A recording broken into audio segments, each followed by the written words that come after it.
Chapter 749. It was not easy to find a large group of foreign businessmen with blonde hair and blue eyes, but it was possible to find a large group of foreign businessmen who were not fluent in the official language. The Cui family had almost monopolized the jewelry industry in the Jing state. Although the Wang family was a large family with many industries, it was only in the past few months with a large number of liuli that they had a foot in it. In this regard, their influence was still inferior to the Cui family. Colored stones had always been a rare commodity and were known as auspicious. They could only be found but not sought. Although a large number of them appeared some time ago, there were so many rich people in the capital that the number could not meet everyone's needs. After a few months, the Cui family's colored stone appreciation party naturally attracted people's attention again. Especially those who failed to get it for various reasons the last 2 times. They began to be impatient early. Emperor Jing only wore an outer robe.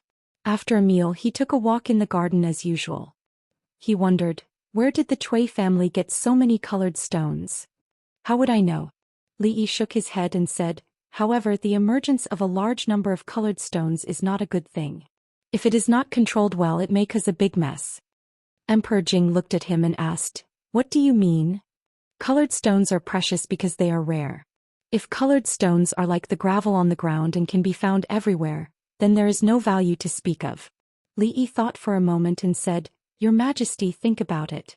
If someone with ulterior motives sells the gravel at a sky-high price and the world rushes to buy it, then all the silver in the world will fall into the hands of that person. In this way the world will be in chaos. You mean that the Cui family has accumulated a large number of colored stones. Once they are released the capital will be in chaos? It is only a possibility. Li Yi shook his head and said, recently I just want to stay at home peacefully and take care of my own affairs. I can't manage the Cui family. Peacefully? Emperor Jing glanced at him. These days the memorials of impeachment in the court have piled up higher than the table. Is this what you mean by peacefully? This is really unfair. I heard that you let people block more than a dozen of the capital's playboys in the restaurant and let their elders personally take them away. There are countless people who can testify that I was bullied. You even made Wei Ji pay 10,000 taels for a piece of clothing. Your Majesty, aren't you curious as to how an assistant minister like him got so much silver? Emperor Jing glanced at him and said, I'm afraid I'll have to disappoint you this time. Since Wei Ji could be pushed out, it's impossible for him to have made any major mistakes. Even if he made some small mistakes he will only be fined a few months' salary at most. Your Majesty, what are you saying? How could this subject be disappointed? This subject can't be more than happy for Your Majesty to have an uncorrupted official like Assistant Minister Wei. Li Yi said with a disappointed expression. Alright, stop pretending in front of me. Emperor Jing waved his hand and said, You have nothing to do at home these days. You might as well go to the palace to accompany Shaoning and Yongning. They're close to you. As a princess you can't run out of the palace every day. A place like the palace was too depressing and was not suitable for children to live in. However, the 2 little girls had different identities and could not go out of the palace every day. In fact, when they were at home it was quite lively and noisy. It was like a family. Rui also liked the 2 little girls. Recently she liked children more and more.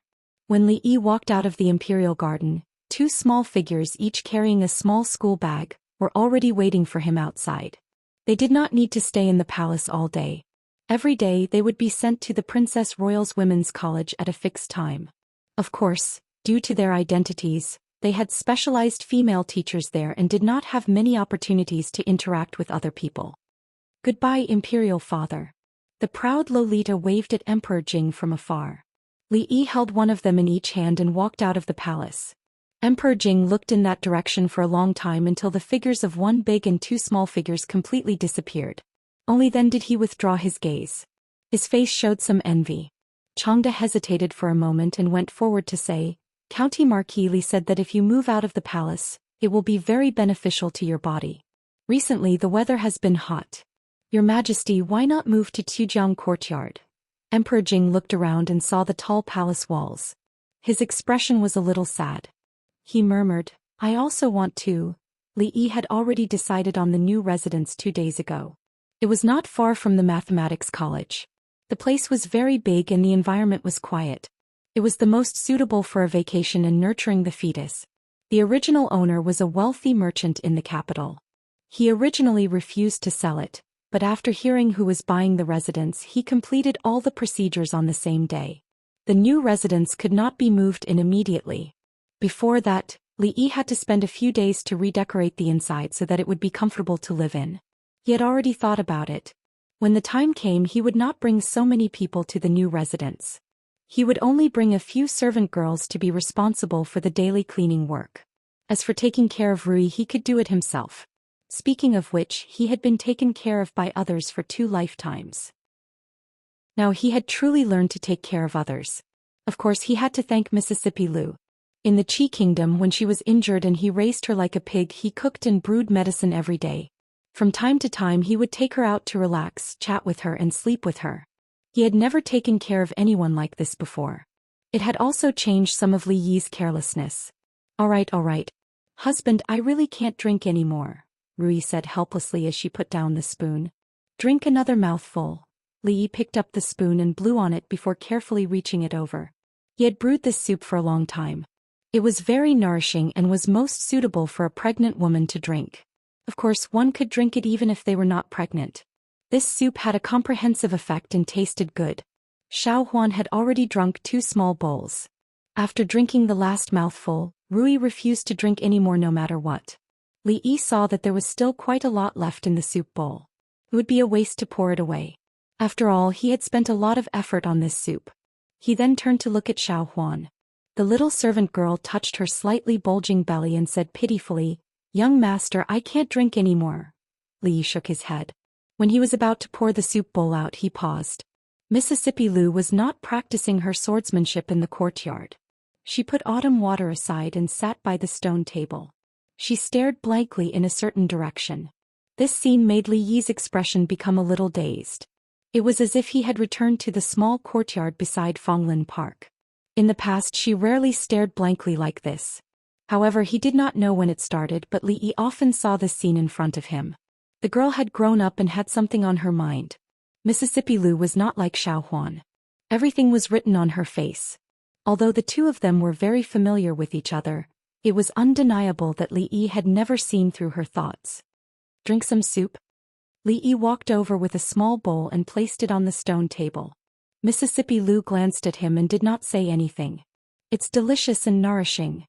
Li Yi looked at her and said, "Your body has not completely recovered. You should drink more." "I'm not drinking. Just drink a mouthful. I'll give you the white rabbit creamy decoction later." Li Yi habitually pinched her chin. After blowing on it, he passed the spoon over.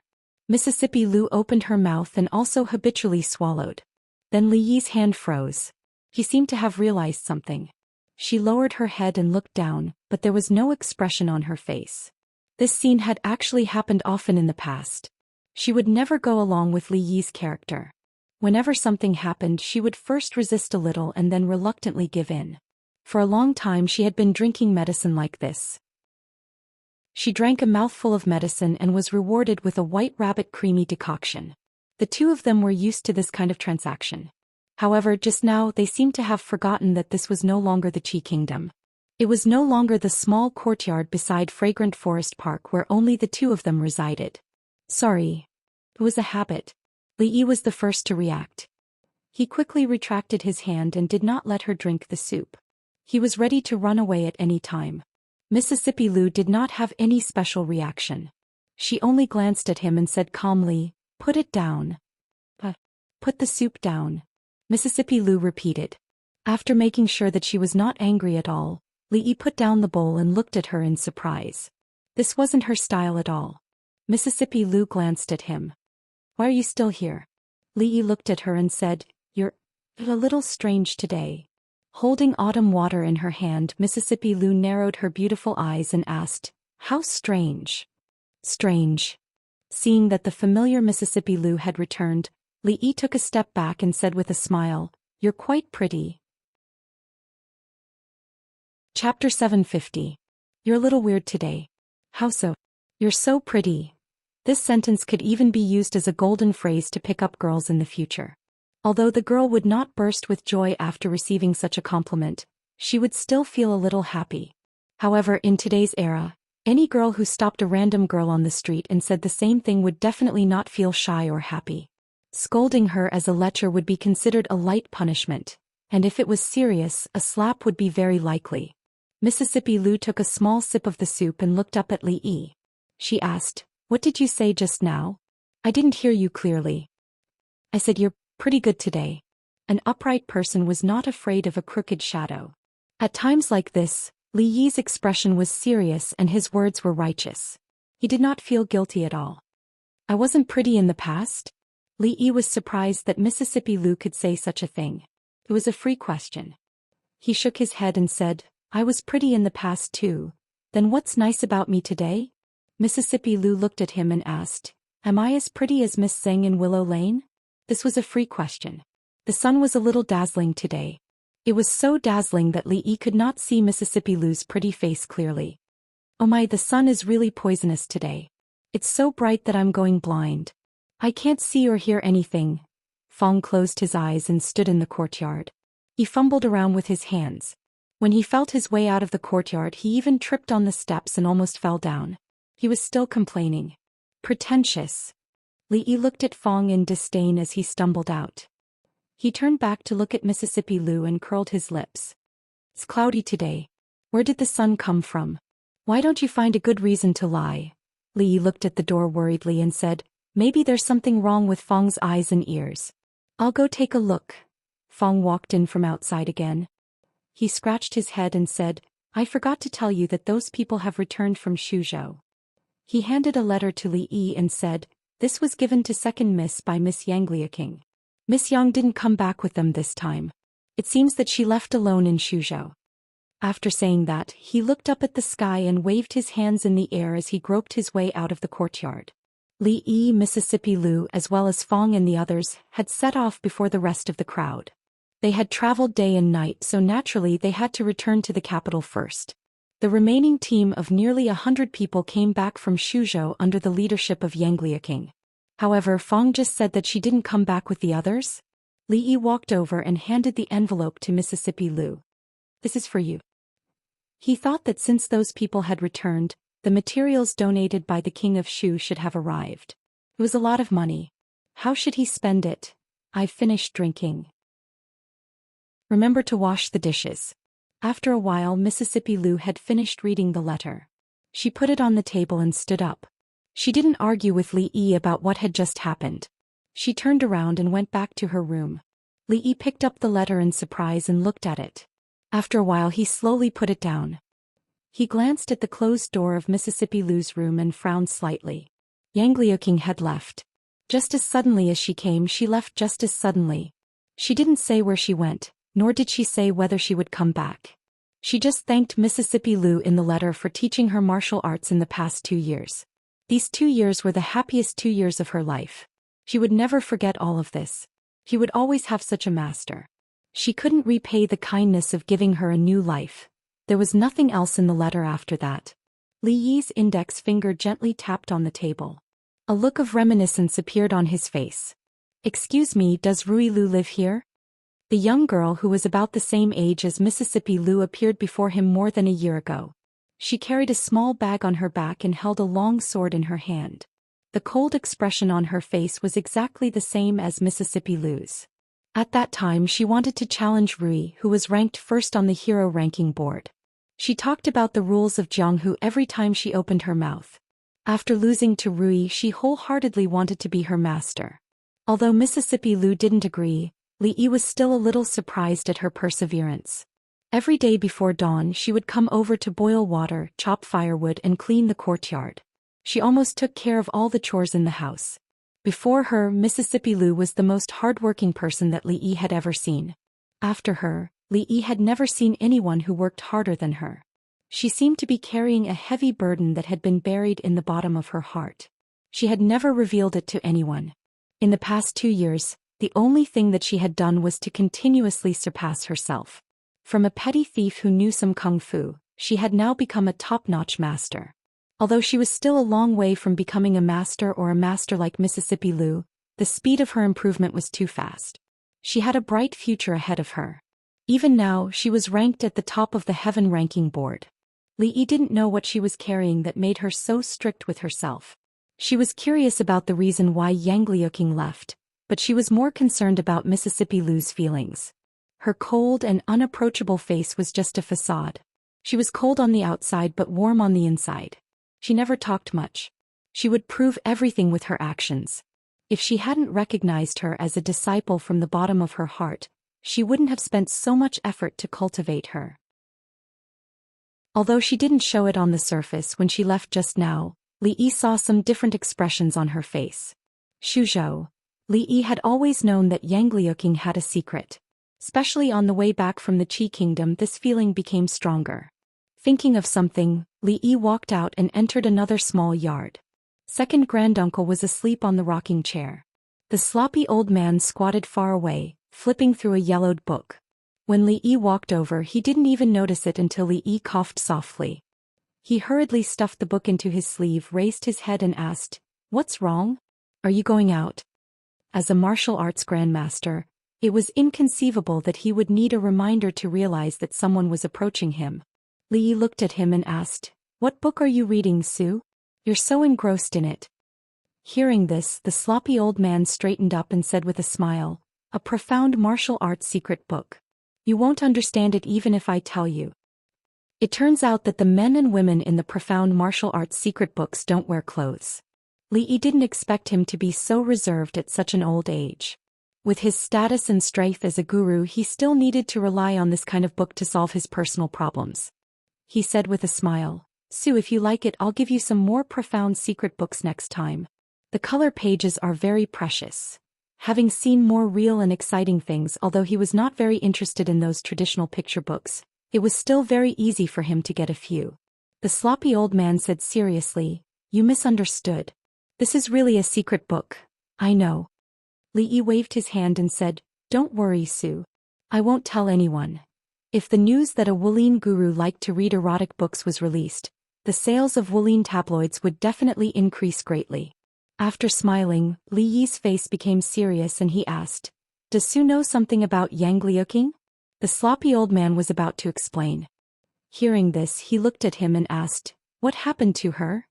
"She left, so I want to know something about her."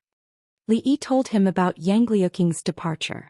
If this matter had no beginning and no end, he was afraid that Mississippi Lu would always feel uncomfortable.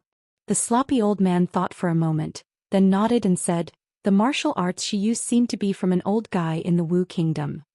"The Wu Kingdom?" Li Yi frowned slightly. The sloppy old man looked a little nostalgic and nodded. "If I'm right, she should have some relationship with the royal family of the Wu Kingdom." Chapter 751. The Royal Family of the Wu Kingdom? The expression on Li Yi's face had already turned into one of astonishment. This world was completely different from the history he knew, including the current countries and all kinds of major events that had happened in history. Since the wheel of history had gone awry, he couldn't find anything that he could refer to. Of course, last time he had stored all the books in Hongwen Library in his head, so he was not unfamiliar with the current situation of the surrounding countries. There were a total of 3 countries that directly bordered the Jing Kingdom.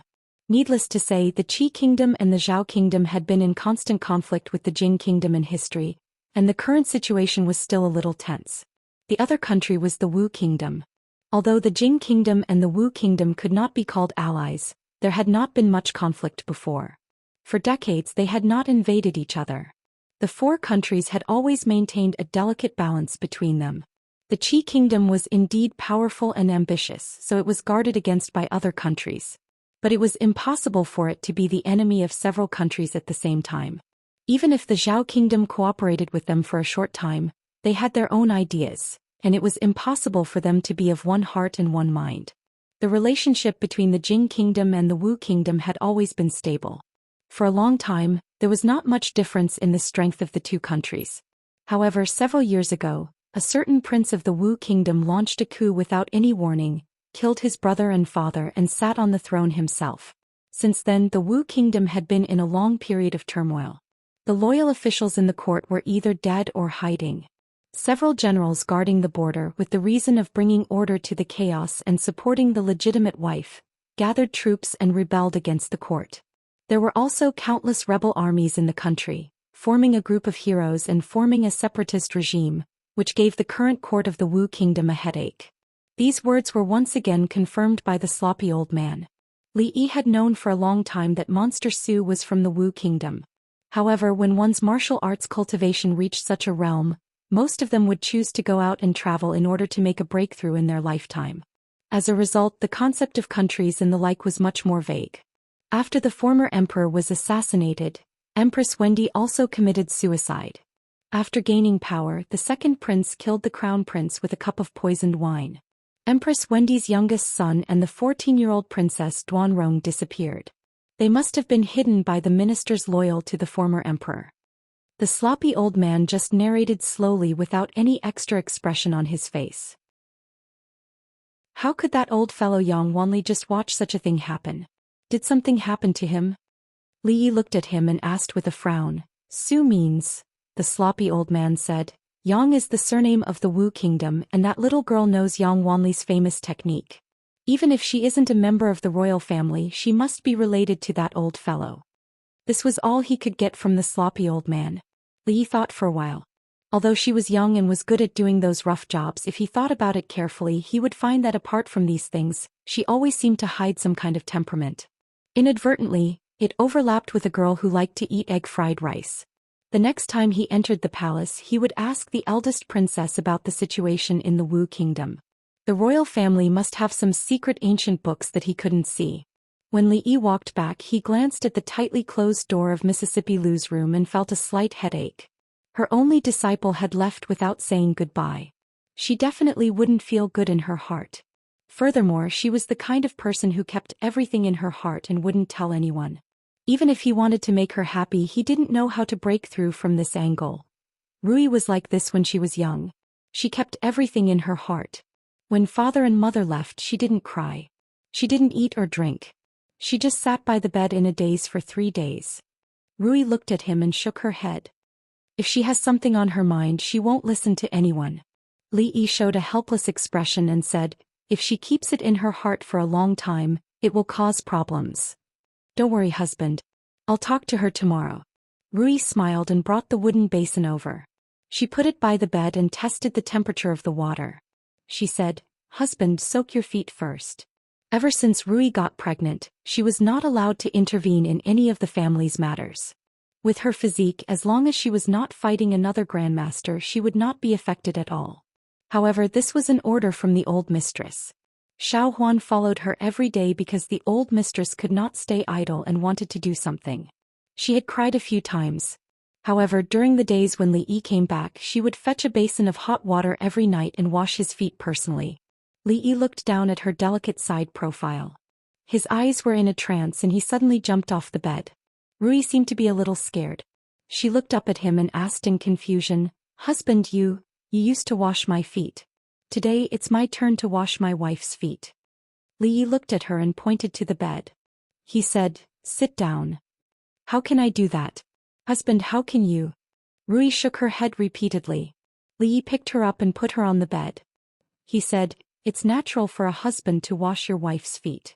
Why can't you do that? Come on, sit down. The water was just right.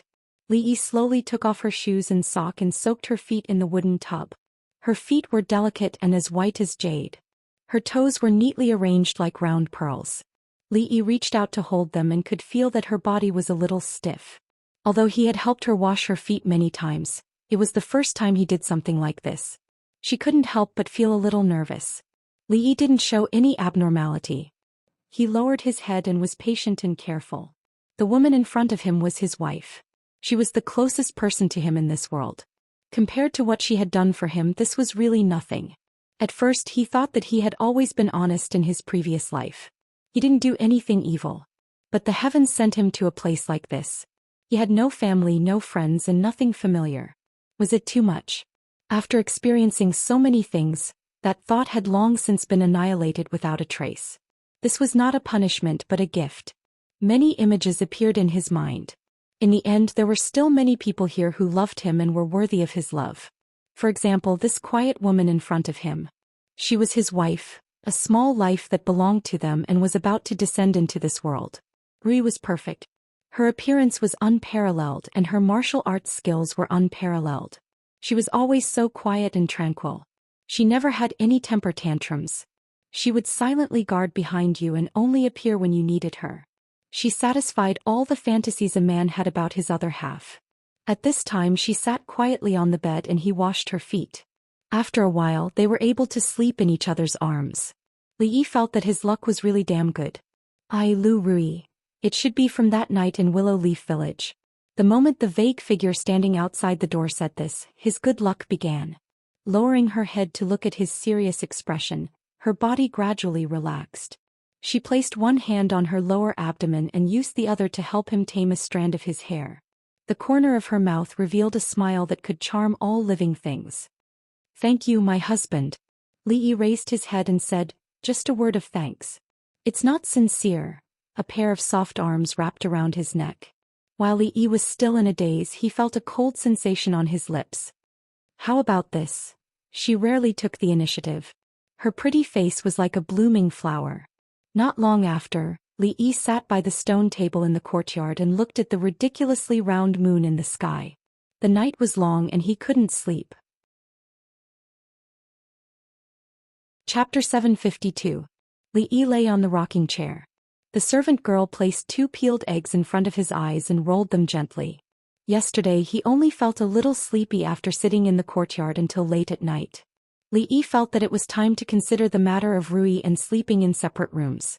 Otherwise he wouldn't be able to sleep in the future. Young master, are we going to move soon? The servant girl put down the eggs and moved her little hand on his head. Her voice was soft. Li Yi nodded. Yes, pack your things for the next 2 days. We'll be moving to the city soon. The servant girl nodded obediently. For her, as long as she could be with the young master and miss, it didn't matter where they moved. Creak. The door of Mississippi Lu's room opened. He walked out of the room. Xiao Huan looked down at the young master with dark circles under his eyes and then looked at her. She picked up the 2 boiled eggs and shook them. Second miss, do you want eggs?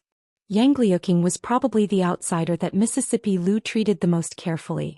In fact, ever since she became Rui's disciple, Li Yi had never treated her as an outsider. She left without saying goodbye. Even he felt a little uncomfortable in his heart, let alone Mississippi Lu. He still wanted to figure out the ins and outs of this matter. Yang Liuqing, the little disciple of your second miss? Emingzu ate the shrimp fried rice that Li Yi brought over and looked up at him.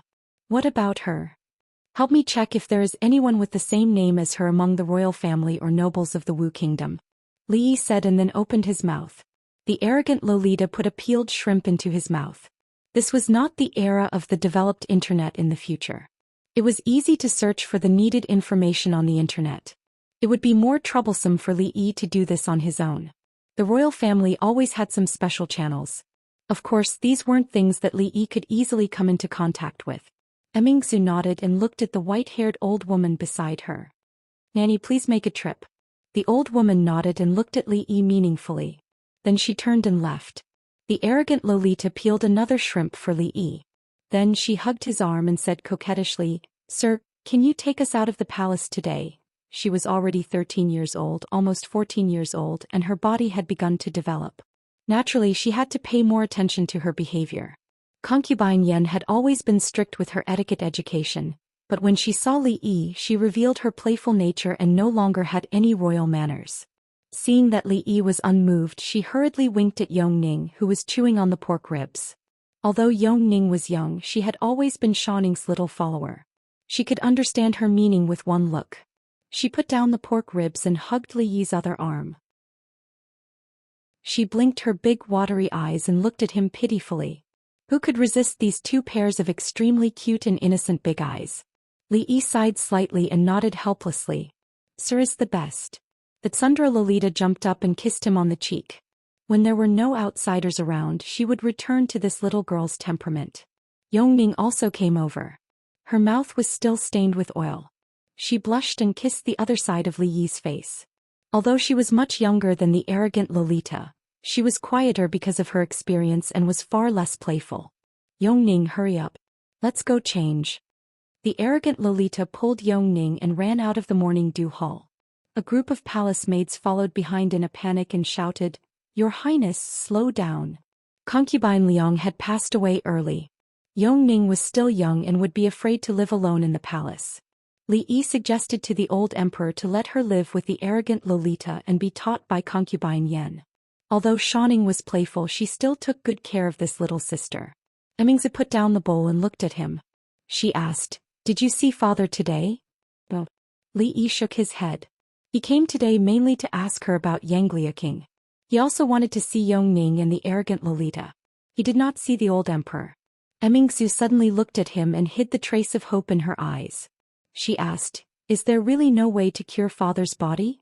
In her heart he was still the omnipotent Li Yi who could solve anything. Li Yi paused while peeling the prawns. The atmosphere became a little stifling. Even in the future the old emperor's illness was incurable. He had tried his best to change it, but he could only slow down or slightly extend his life. He was not a god and there was nothing he could do. Li Yi sighed and said, "If I can move out of the palace and put aside all political affairs to recuperate, the situation might be much better." Although it was impossible to cure this illness completely, it would not kill him immediately. It was important to maintain a good mood. The palace was like a huge cage. It was too oppressive and lacked people. Even though most of the political affairs were handed over to the two prime ministers, the country was too big. As the emperor, there were too many things he had to deal with every day. When Li Yi talked to him, he would often ignore his identity as the emperor. Occasionally he would joke around as a form of adjustment. This was the tacit understanding they had developed over a long period of time. However, the effect was only temporary. If the old emperor could immediately put down the burden on his shoulders and find a quiet place outside the capital with beautiful mountains and rivers, he could lie in the courtyard and bask in the sun when he had nothing to do. If he was in the mood, he could go to the brothels to play mahjong with Chong or find a few old ladies to dance in the square.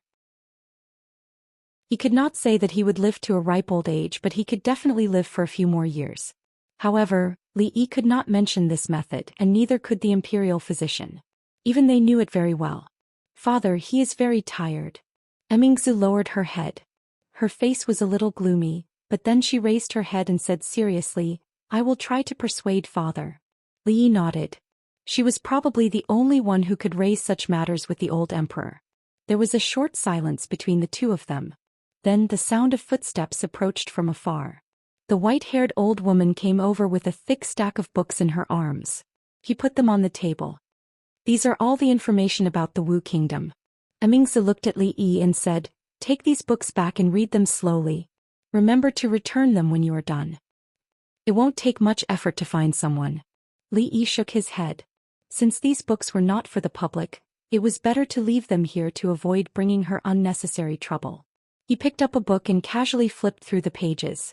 He was so fast that the old woman standing to the side could not see clearly. In the time it took to take 2 breaths, he picked up another book and repeated what he did just now. Emingzi had already seen his reading speed, so she was no longer surprised. "What are you doing?" The white-haired old woman looked at him with a face full of confusion. Li Yi casually replied, "Reading. You can memorize it like this?" The old woman was puzzled. At this speed she could not even see the words on the pages clearly. "I'm just looking for something. There is no need to memorize it." Li Yi could not tell her that even the action of flipping the pages was unnecessary. As long as he touched these books, he would remember all the content in the book. Wouldn't he be regarded as a monster?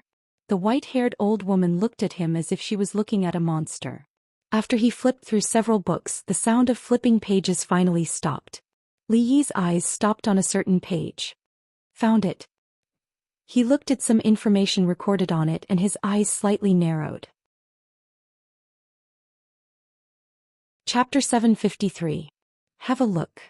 Li Yi put a few pieces of paper on the table in front of Mississippi Lu. He had just copied them from the palace. Most of them were secrets of the Wu Kingdom. Of course, in this era where information was blocked, secrets for the people of the Jing Kingdom were not secrets in the Wu Kingdom. Several years ago, the current emperor of the Wu Kingdom, who was only the second prince at that time, killed his father and took the throne as he wished. After he took the throne, the first thing he did was, of course, to eliminate the remaining supporters who were loyal to the late emperor and would rather die than submit. Then he killed his elder brother, the eldest legitimate son of the emperor of the Wu Kingdom and Empress Wendy, who was also the crown prince of the Wu Kingdom at that time, with a cup of poisoned wine.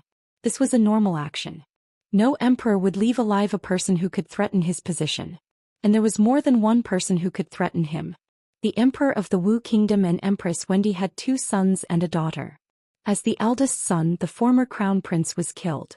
Princess Duanrong, who was only 14 years old, and the young prince disappeared without any news. Some people said that they were secretly executed by the emperor of the Wu Kingdom after the usurpation. Some people also said that they were hidden by the ministers who were loyal to the late emperor, waiting for the day when they could set things right and help the young prince to regain the throne. Some people also said that they were imprisoned in the Deep Palace. In short, whether in the Wu Kingdom or in other countries, there were many speculations about this matter. But obviously, none of the speculations was confirmed. From the information collected in the palace, Li Yi learned that the daughter of the emperor of the Wu Kingdom and the queen was titled Princess Duanrong, and her name was Yangliaking. At that time, Li Yi finally understood what the unsmiling girl who was unbelievably strict with him was carrying on her back then. Did she want to go back to take revenge after learning martial arts? The possibility was so small that it was almost negligible. How could the security around the emperor of a country be weak? Even a grandmaster would not be able to easily sneak into the palace to commit regicide. Moreover, her strength was still a long way from that of a grandmaster. The possibility of her taking revenge on her own was too small. Of course, the current her was no longer the rash young girl from 2 years ago. She would definitely not do something like striking a rock with an egg. He had already asked the eldest princess to pay more attention to the whereabouts of that Princess Duanrong of the Wu Kingdom. The Jing Kingdom definitely had people who specialized in collecting such information in the Wu Kingdom. I've already asked someone to keep an eye on her. Li Yi saw that Mississippi. Lu was silent, so he asked with concern, "Are you all right?" His disciple, who left without saying goodbye, was actually a princess of a country, and could be considered as half a princess of a subjugated country. Li Yi could not understand Mississippi Lu's feelings at the moment.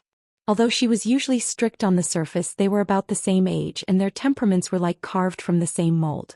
The relationship between master and disciple in this era was far from what the future generations could understand. Mississippi Lu never did things without a beginning, so Li Yi was really worried that she would run away without a word one day. "It's okay." Mississippi Lu put away the pieces of paper, stood up and said, "I see. Are you really fine?" Li Yi looked at her. Why did she have to pull a long face? At this time he forgot that Mississippi Lu always had a straight face. Mississippi Lu glanced at him and said, "What do you think will happen?" Li Yi looked at her and said with a smile, "Just smile when it's okay. It's not good to always have a cold face. Boring." Mississippi Lu glanced at him indifferently and walked straight in front of him. When she walked past Li Yi reached out and tugged at her cheeks. It was still the same bouncy face that he was familiar with. No matter what expression she put on, the corners of her lips still curled up. She stood there in a daze, as if she did not expect that he would dare to do such a bold thing in this place that was no longer the kingdom of Qi. "Damn it, why is the sunlight so dazzling recently? I can't see again." Fong closed his eyes and touched his hands randomly. He actually found the position of the door accurately, and his figure disappeared in an instant. Those people have even begun to imitate the style of our ready-made clothes now. They use inferior cloth, rough production, and the price is low. Our business has been affected, but they are backed by those big families and we can't afford to offend them. It's better not to cause more trouble. Sing Zumo said a few words and looked at Li Yi sitting on the chair with an abnormal expression. She asked in confusion, "What's wrong with you?" "It's nothing. I'm a little tired sitting down. Let's talk on my stomach." Li Yi stood up with the help of the chair and lay on the small bed next to him. His butt was not touching the chair and he immediately felt much more comfortable. More importantly, there was a faint fragrance on the small bed, which reminded him of the not very warm hug that day. It was the same smell. When have we ever been afraid of trouble? After changing to a comfortable position, Li Yi looked at her and said, "It's just the Cui family. In this capital city, there is no one we can't offend except the emperor. Don't worry, the Cui family won't be able to jump around for long. Get up." Sing Zumo forgot about the business at this time and walked over with a little blush. How could a woman's bed be casually slept by others? Although this was only a studio, she would usually rest here when she was tired from painting. She slept here more often than in her bed in her room. If others saw this, they might think of her. Of course, this others only referred to someone who would tease her because of this. Seeing that Xingzimo had already grabbed his arm and pulled him off the bed, Li quickly said, "Isn't it just lying down for a while? Don't be so stingy." He couldn't sit down now. Yesterday he pinched Mississippi Lou's face, and she chased after him until his butt was swollen. He suspected that she was using him to vent her anger. She didn't touch anywhere and only kicked his butt. Although it wasn't hurt, it would at least hurt for a day or two. This grudge had been formed and he remembered it in his heart. In the future he would return it 10 times or even 100 times. Get off. Seeing him being so shameless, Xingzimo was a little angry. She couldn't help but think of the 2 times he saw her naked body, but she pretended that nothing had happened. He was also shameless. He even said to Cindy that he wanted to marry her, but now, in short, after being stimulated by him at this moment, the Luo Shui goddess had mixed feelings in her heart. There was an indescribable feeling. Naturally, she couldn't move Li Yi with her strength, so she simply took off her embroidered shoes, jumped onto the bed and wanted to push him off. In a moment of desperation, she pushed the wrong position and one hand pressed on Li Yi's butt. Ouch! A sharp pain came. Li Yi's body straightened and the expression on his face twitched. He grabbed Xingzimo's wrist and gritted his teeth. Don't touch there." Her wrist was grasped by a strong hand. After a moment of daze, Xingzimo's face quickly turned red. She seemed to have discovered something and asked, "Why?" Li Yi gritted his teeth. "I accidentally hurt myself yesterday." One of Xingzimo's hands was held by him. She looked at him, then looked down and suddenly pressed her other hand on his butt. At this moment she even forgot about the boundaries between men and women. She only thought that this shameless man had always bullied her, and now she finally had a chance to get back at him. Li Yi's eyes widened. The pain this time was even more intense than before. His hand loosened and she easily broke free. Seeing him like this, Xingzimo's pretty face revealed a hint of smugness. "You have this day too," she thought with such pleasure in her heart. "Are you going to get down or not?" She raised a hand and pretended to hit him. Li Yi's eyelids twitched. He subconsciously held her hand and turned over. However, he didn't expect that Xingzimo would be driven by this force and fall straight down, pressing on top of him. As a result, Li Yi's butt came into intimate contact with the bed, and because there was another person on top of him, it was even closer. At this moment he felt that he had come to hell. However, the next moment all the pain seemed to disappear and he felt as if he had gone from hell to heaven in an instant. Her soft body pressed against his, but their lips didn't touch, but their faces were indeed close together. An even clearer fragrance came to his face. Li Yi could feel her breathing and heartbeat. When he opened his eyes he saw a pink and white jade neck. The reason why it was pink and white was because the skin was turning from white to pink. The whole world seemed to quiet down at this moment. At the door of the studio, the little servant girl with her hair combed into a bun put her thumb in her mouth and quietly moved a little to the side. Then she opened her eyes wide. Chapter 754. Li Yi was no longer unfamiliar with this delicate body on top of him. Although there were 2 beautiful accidents, they were only visual impacts. This kind of skin tightly pressed together and he could feel her rapid heartbeat. It was far more exciting than a hug that was not exactly warm. With the soft body in his arms and so close to her, Li Yi's expression was a bit dazed. He seemed to instinctively hold her slender waist. Summer clothes were thin to begin with. She was wearing a thin dress at the moment. Even through the clothes she could still feel that kind of slippery feeling. Xingzimo had struggled to prop herself up. Her face was full of shame and anger, as if she would explode in the next moment.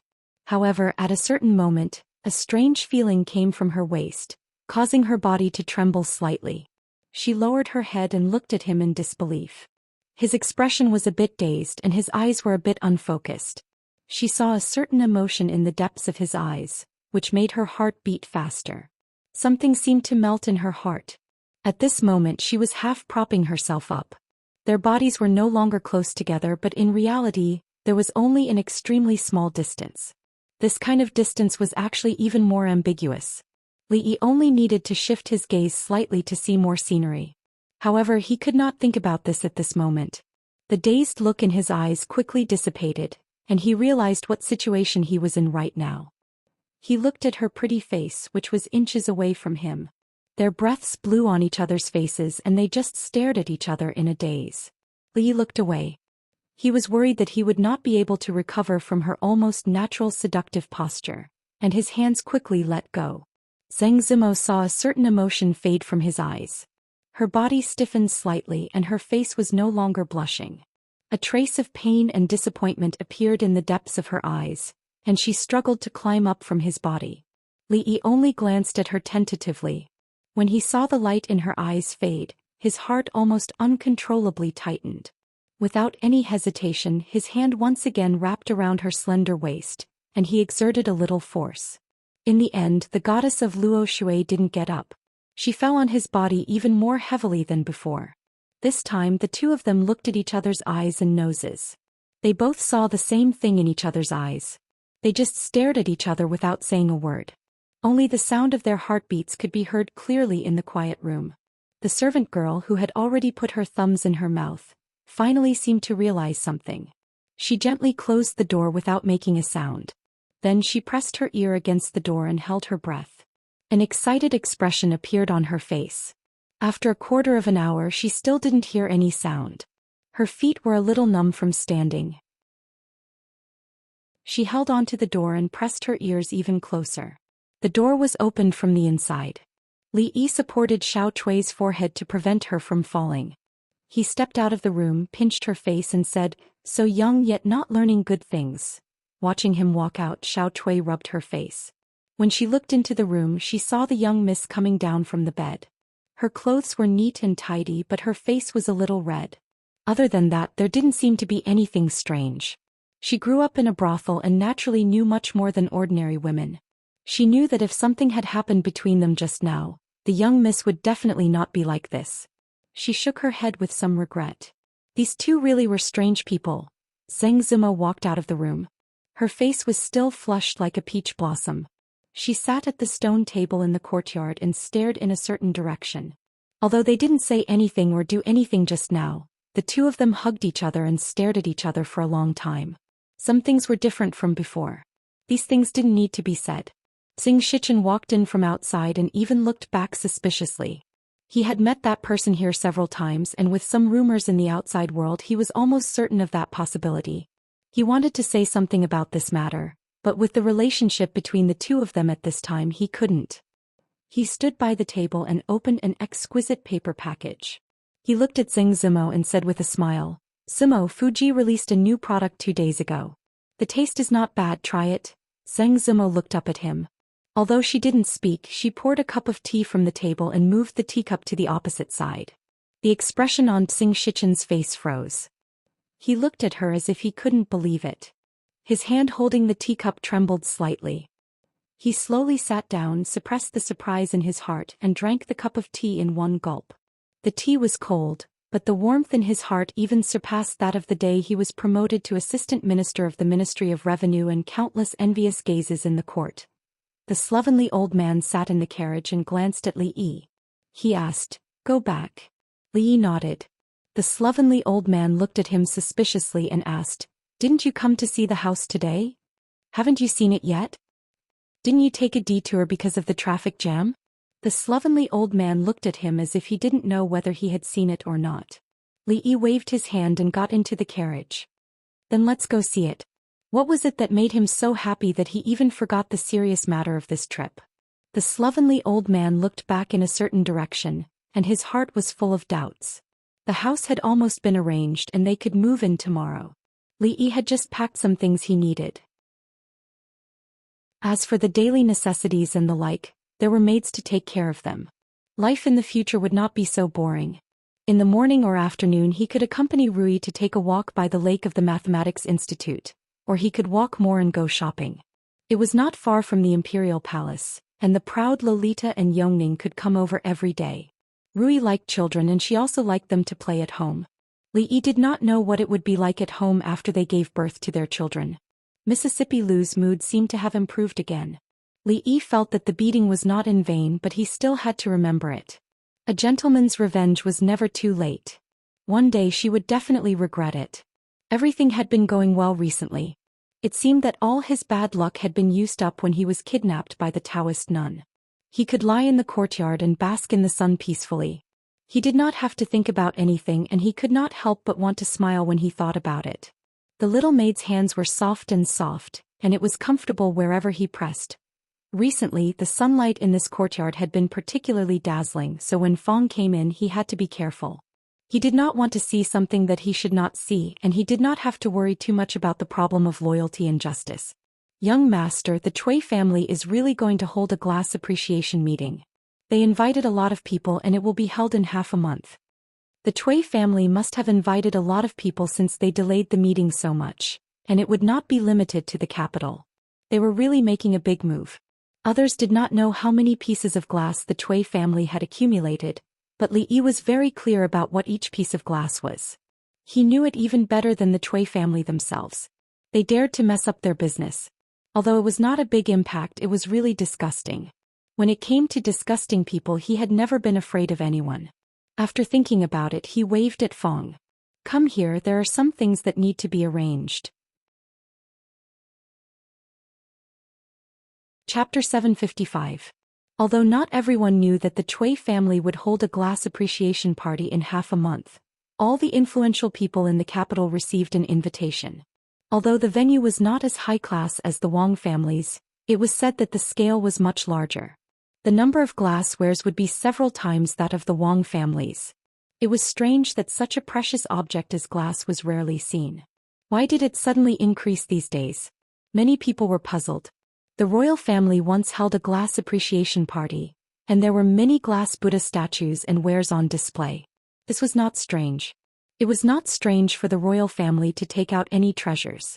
A few months ago, the Wang clan also held a glaze bazaar and took out even more glaze. This was not strange.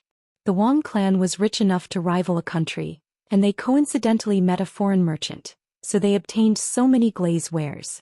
It was nothing special. But why did the Cui family join in the fun this time? According to their bold words, it seemed that the glass they had accumulated was more than the Wang family took out at the last glass bazaar. Everything had a limit. The reason why glass was precious was because it was rare.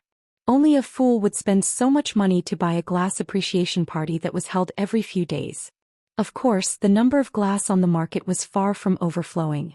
Even if the price was really reduced, the Cui family still made a lot of money this time. The Cui family was proud of their success, but the merchants in the same jewelry business in the capital were having a hard time. The wind of glass in the capital had been blowing for several months, and there was no sign of it stopping. The actions of these big families were getting bigger and bigger. If this continued, it would be difficult for them to do business. Everyone was scrambling for glass, but it was expensive. With their wealth and status, it was difficult to get it. Running a small business could not be compared to the Cui family's golden jade pavilion. They could only hope that the heavens would quickly take back the gift of glass and give them a way out. The shopkeeper of a jewelry shop in the capital was sitting in the shop and sighing. From morning until now, there was not a single customer in the shop. This business was really impossible. While he was lamenting in his heart, a black shadow suddenly appeared in front of him. The shopkeeper jumped in fright. When he looked up, he saw a tall and sturdy man walking in from outside. "Sir, are you looking at jewelry? Are you giving it to someone or?" The shopkeeper hurriedly went up to greet him. This was the first customer of the day, so he had to treat him well. In a place like this, sometimes they wouldn't be able to open for business for a few months after completing a single business. "I don't look at jewelry." The man's voice rang out like a great bell. "I'm here to sell you something." Selling things. When the shopkeeper heard this, he immediately lost interest. He waved his hand and said, "We sell jewelry here, we don't buy things." The burly man took out a sparkling and translucent glass ball from his sleeve. The shopkeeper swallowed the second half of his words. His eyes widened and his breathing became hurried as he stared at him. "I have a batch of colored glaze to sell to you." The burly man looked at him and said, "Look at this color, this luster, this feeling. It's definitely a top-notch colored glass." The shopkeeper stared at the glass ball in his hand. Even his breathing stopped for a moment. If such an item was placed in his shop, it would undoubtedly become the treasure of the shop. He didn't know how many customers it would attract. He did not have the right to attend the colored glaze appraisal conference in the palace, nor did he receive an invitation to the Wang family's colored glaze bazaar. This time, no matter what price he had to pay, he would leave behind this glass ball. Seeing that the shopkeeper did not speak, the man thought that the shopkeeper did not believe him. Frowning, he suddenly raised his hand and threw the glass ball to the ground. But, after an extremely crisp sound, the burly man crouched down and pointed at the pile of fragments on the ground. Look, these cracks, these fragments, they're not fake, right? He picked up a piece and handed it to the shopkeeper. If you don't believe me, feel it. The shopkeeper's lips trembled and his face had already turned purple. He pointed at the burly man and said in a trembling voice, "You." The burly man patted his shoulder and said, "Don't rush, don't rush. If you don't believe me, I'll let you throw one yourself. Bring it in." He waved his hand and two people outside the door carried in a large box. After opening it, the shopkeeper's gaze was completely attracted by the dazzling array of items in the box. The burly man looked at him and said with a smile, "How about it? Today we happen to be having an activity. Each item is 10 taels. 10 taels of silver, you won't lose out. 10 taels of silver, you won't be fooled. 10 taels of silver, you can buy a piece of colored glaze. How about it? Are you tempted? Action is better than action. If you buy 10 pieces at once, you won't have to pay for the broken one. 10 taels of silver for one piece?" The shopkeeper raised his head and looked at him, his eyes flashing. "What, you think it's expensive?" The burly man looked at him and said with a smile, "If you buy more, the price can be negotiated." Cui Shi was the steward of the Cui family's Golden Jade Pavilion in the capital and the neighboring prefectures. Originally, he was only an unimportant member of the Cui family, but soon he was no longer. If all these colored glaze were sold, the Cui family could make a huge profit from it. And this was all because of his foresight a few months ago. The last colored glaze charity sale of the Wang family did not satisfy everyone. Instead, it made the love of colored glaze popular in the capital. The colored glaze bought from the Wang family could be sold at a high price with a slight change of hands, and the Cui family hoarded the colored glaze from the foreign merchants. When the public's desire for the colored glaze reached its peak, they took the opportunity to sell it. Then they waited to count the silver. After this incident, he would definitely be valued by the family and become a core member of the family. It was unlikely that he would be able to develop in the imperial court in this lifetime. But if he was only in charge of the Cui family's business, it was very possible. The invitations had been sent out. Only 10 days later, the Cui family's colored glaze appraisal would begin. That moment would be the new peak of his life. Everything was ready except for the east wind. Cui Shi looked at a young man coming from afar and asked, "Dongfeng, what's the matter? Why are you so flustered?" Third uncle, it's over, it's over." Cui Dongfeng's face was pale and his voice was full of fear. "What's the panic, what's the panic?" Cui Shi looked at him discontentedly and said, "What the hell happened? Is the sky falling down?" Colored glaze, colored glaze." Cui Dongfeng gasped. "What happened to the colored glaze?" Cui Shi's face changed and asked, "Could it be that something happened to the Cui family's colored glaze?" The word colored glaze was related to his future. Cui Shi's heart immediately tightened. The Cui family's colored glaze is fine. Hearing Cui Dongfeng's first sentence, Cui Shi's heart was relieved. As long as the colored glaze was fine, everything was fine. But there are colored glaze everywhere in the capital now. Cui Dongfeng's voice was still trembling. "You can buy a piece of colored glaze with 10 taels of silver and get a piece of soap. If you buy clothes, you get a colored glaze hairpin. If you buy perfume, you get a colored glaze bracelet. The Drunken Moon Brothel. The chopsticks in the Drunken Moon Brothel have been replaced with colored glaze." Cui Shi's body softened and he grabbed Cui Dongfeng's arm. His eyes immediately became bloodshot and he asked in a trembling voice, You say it again." Cui Dongfeng's eyes were already full of despair. These days, a large amount of colored glaze suddenly appeared in the capital. Colored glaze is no longer valuable.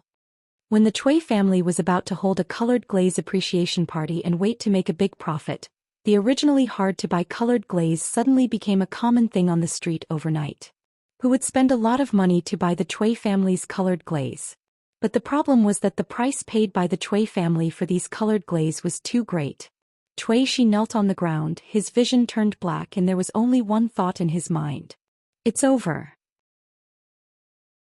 Not far away there was already a noisy sound of footsteps coming. Li Yi still overestimated the patience of the Cui family. In just half a year the price of colored glaze fell from the clouds to the ground. If it continued for a few more days, there would still be a big profit to be made. However, he also knew that this matter should end here. This kind of money could not be earned too much. If it continued, the fragile economic system of the Jing kingdom might be at risk of collapse. The old emperor would be angry with him. While thinking about these things, Wang Yong hurriedly walked in from the outside. As soon as he entered the door, he asked with a face full of joy, Brother Li, have you heard the Cui family?" Li Yi nodded, sighed and said, "The Cui family, this time the Cui family, I'm afraid, will lose millions of taels of silver." Chapter 756. Of course the Cui family was going to lose money. Their brains were damaged. Using a large amount of jewelry and silver to exchange for a bunch of worthless junk, if they didn't lose out, who would? However, everyone knew that this couldn't be blamed on the Cui family. After all, since ancient times, colored glass had been an extremely precious treasure. This was not only reflected in its value but also its significance. Crystal clear and radiant, it was already very attractive. It was also a Buddhist treasure, symbolizing good fortune. Ordinary people wouldn't be able to see it in their lifetime. Who would have thought that such a good treasure would become cabbages on the side of the road overnight? Previously it was worth 3,000 taels of silver, but now it could only be used as a token to buy clothes. Buy one and get two free. The difference was like heaven and earth. No matter how smart one was, they wouldn't have thought of it. No wonder the Cui family suffered a loss. The rarer something was, the more expensive it was. It was all because in such a short period of time, too much colored glass had appeared in the capital, and the price of colored glass was dropping by the day. The crystal was clear and colorful and it was beautiful, but that kind of crystal clear and colorful thing was everywhere in the capital, so who would want it? This time the nobles in the capital were all dumbfounded. A few months ago they spent thousands of taels of silver to buy the colored glass wares. In the blink of an eye it was worthless. No one would feel good about this. This time they were screwed over by the Wang family. The monks were equally dumbfounded. Other people's colored glass wares were at most 1,000 taels of silver, but their colored Buddha statues were worth no less than 10,000 taels of silver. There were countless people who secretly complained about the royal family and the Wang family, but they didn't dare to show it on the surface. After all, among the two families either one was extremely powerful. Even the nobles couldn't afford to offend them. However, when they heard that the head of the Wang family smashed hundreds of colored glass wares in front of everyone, the complaints in their hearts lessened and turned into mockery and schadenfreude. The Wang family actually still had so many colored glass wares. They must be thinking of making a few more windfalls in the future. Otherwise, why would they hold the colored glass appreciation convention? Now that colored glass was worthless. Although they suffered a loss compared to the Wang family's loss, it was simply a drop in the bucket. People were always like this. When they were unlucky, they couldn't help but feel better when they knew that others were even more unlucky than them. Of course, it was not all a loss for them. The colored glaze that the royal family and the Wang family sold to them were all donations. Everyone was registered and a large portion of it went to the national treasury. At least, it left a record with the emperor which could prove that they had done their best for the country. The silver was not all for naught. The Cui family was different. According to the calculations of some people, the Cui family's loss this time was at least 4 million taels of silver. What kind of concept was 4 million taels of silver? It was almost a third of the Jing kingdom's annual tax revenue. No matter how deep the Cui clan's resources were, this number was still a heavy blow to them. It was so heavy that it hurt their bones and shook their foundation. Without many years of recuperation, it would be impossible for them to recover. At this moment, everyone understood what was going on. The Wang family, the Cui family, the big and small dignitaries in the capital, and even the royal family were all fooled by those foreign merchants. Ever since liuli became a common commodity, those foreign merchants disappeared without a trace. They suddenly appeared and then disappeared, taking away a large amount of silver. They completely ignored some people in the capital, and for a long time they could only tighten their belts and live their lives. Damn foreign merchants. So much so that this sentence became a classic that people in the capital often said.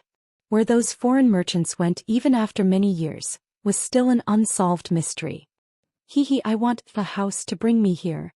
We agreed that my house will be opposite yours. Zichen said. I have to go back, bring Xiao Lian to get married. Looking at the laughing figures in front of him, Li Yi waved his hand and said, You can ask Mr. Lu for these things, he will arrange it for you. As long as they earned enough points, they would be able to exchange for what they needed. Be it silver, houses, or even pointers from top experts, they were all clearly marked. This was the rule of the Lu alliance. From the beginning, Li Yi did not intend to tie them down with friendship or anything else. Tangible benefits were the strongest ties to maintain a relationship. Of course, everything would not be so unreasonable. Mississippi Lu didn't know these things, but Lu Luo knew how to win people's hearts. Before they left, Li Yi reminded them worriedly, Remember, don't talk to people like this when you go out or you will be beaten to death. Remember to tell them. Now in the capital, foreign merchants were hated by everyone. If they were discovered, it would not be as simple as a beating. I'm sorry, I'm used to it. A man touched his head awkwardly and left with the others. They didn't need to report to Li Yi about the matter of Lioli, but these people were different. They were the ones in charge of contacting the Qi Kingdom. The news of Lioli's worthless value would soon reach the Qi Kingdom, and they needed to go there to make some arrangements. Young master, isn't it too much to earn so much money? Fong scratched his head and couldn't force out a complete sentence. 2 years ago he was still risking his life for a few copper coins. How long had it been? The amount of money he had passed through was already in the millions. When he thought about it, there was always a feeling of unease in his heart. It is a little too much. Li Yi nodded. Although this method of earning money was fast, it seemed to be similar to cheating and swindling people. If one cheated too many people, they would suffer retribution. However, the old emperor was personally involved in this matter. Without his approval, there wouldn't be a Lioli bazaar. Even if there was retribution, the reputation of the royal family and the Wang family was much greater than that of the Li family. The soup is ready. I'll go take a look. Li Yi walked towards the kitchen and waved at him. Go ahead. When you pass by Willow Lane, help me get some osmanthus cakes. They were now in the new residence in the capital. This place was not far from the School of Mathematics and the Imperial Palace. The environment was quiet and secluded, and it was some distance away from the noisy market. There was a slope behind the house. The slope was not steep, but standing at the top of the slope, one could overlook the surrounding scenery. The most eye-catching thing was the artificial lake of the School of Mathematics and Mathematics. At dusk, it would feel good to hold Rui's hand and take a walk there. What he had to do every day was to wake up early. Before the morning market dispersed, he would cross a few streets to buy some fresh vegetables. Sometimes he would carry a fresh fish and stop at Willow Lane to rest for a while. When the sun rose to 45 degrees Celsius, he would return home to prepare dinner. He didn't need to do any of the procedures. At most, a maidservant would help him pick the vegetables and light the fire. At this time, Yong Ning would bring a small stool and sit down to watch. The Tsundra Lolita wanted to help but was always a nuisance. This kind of life was good enough.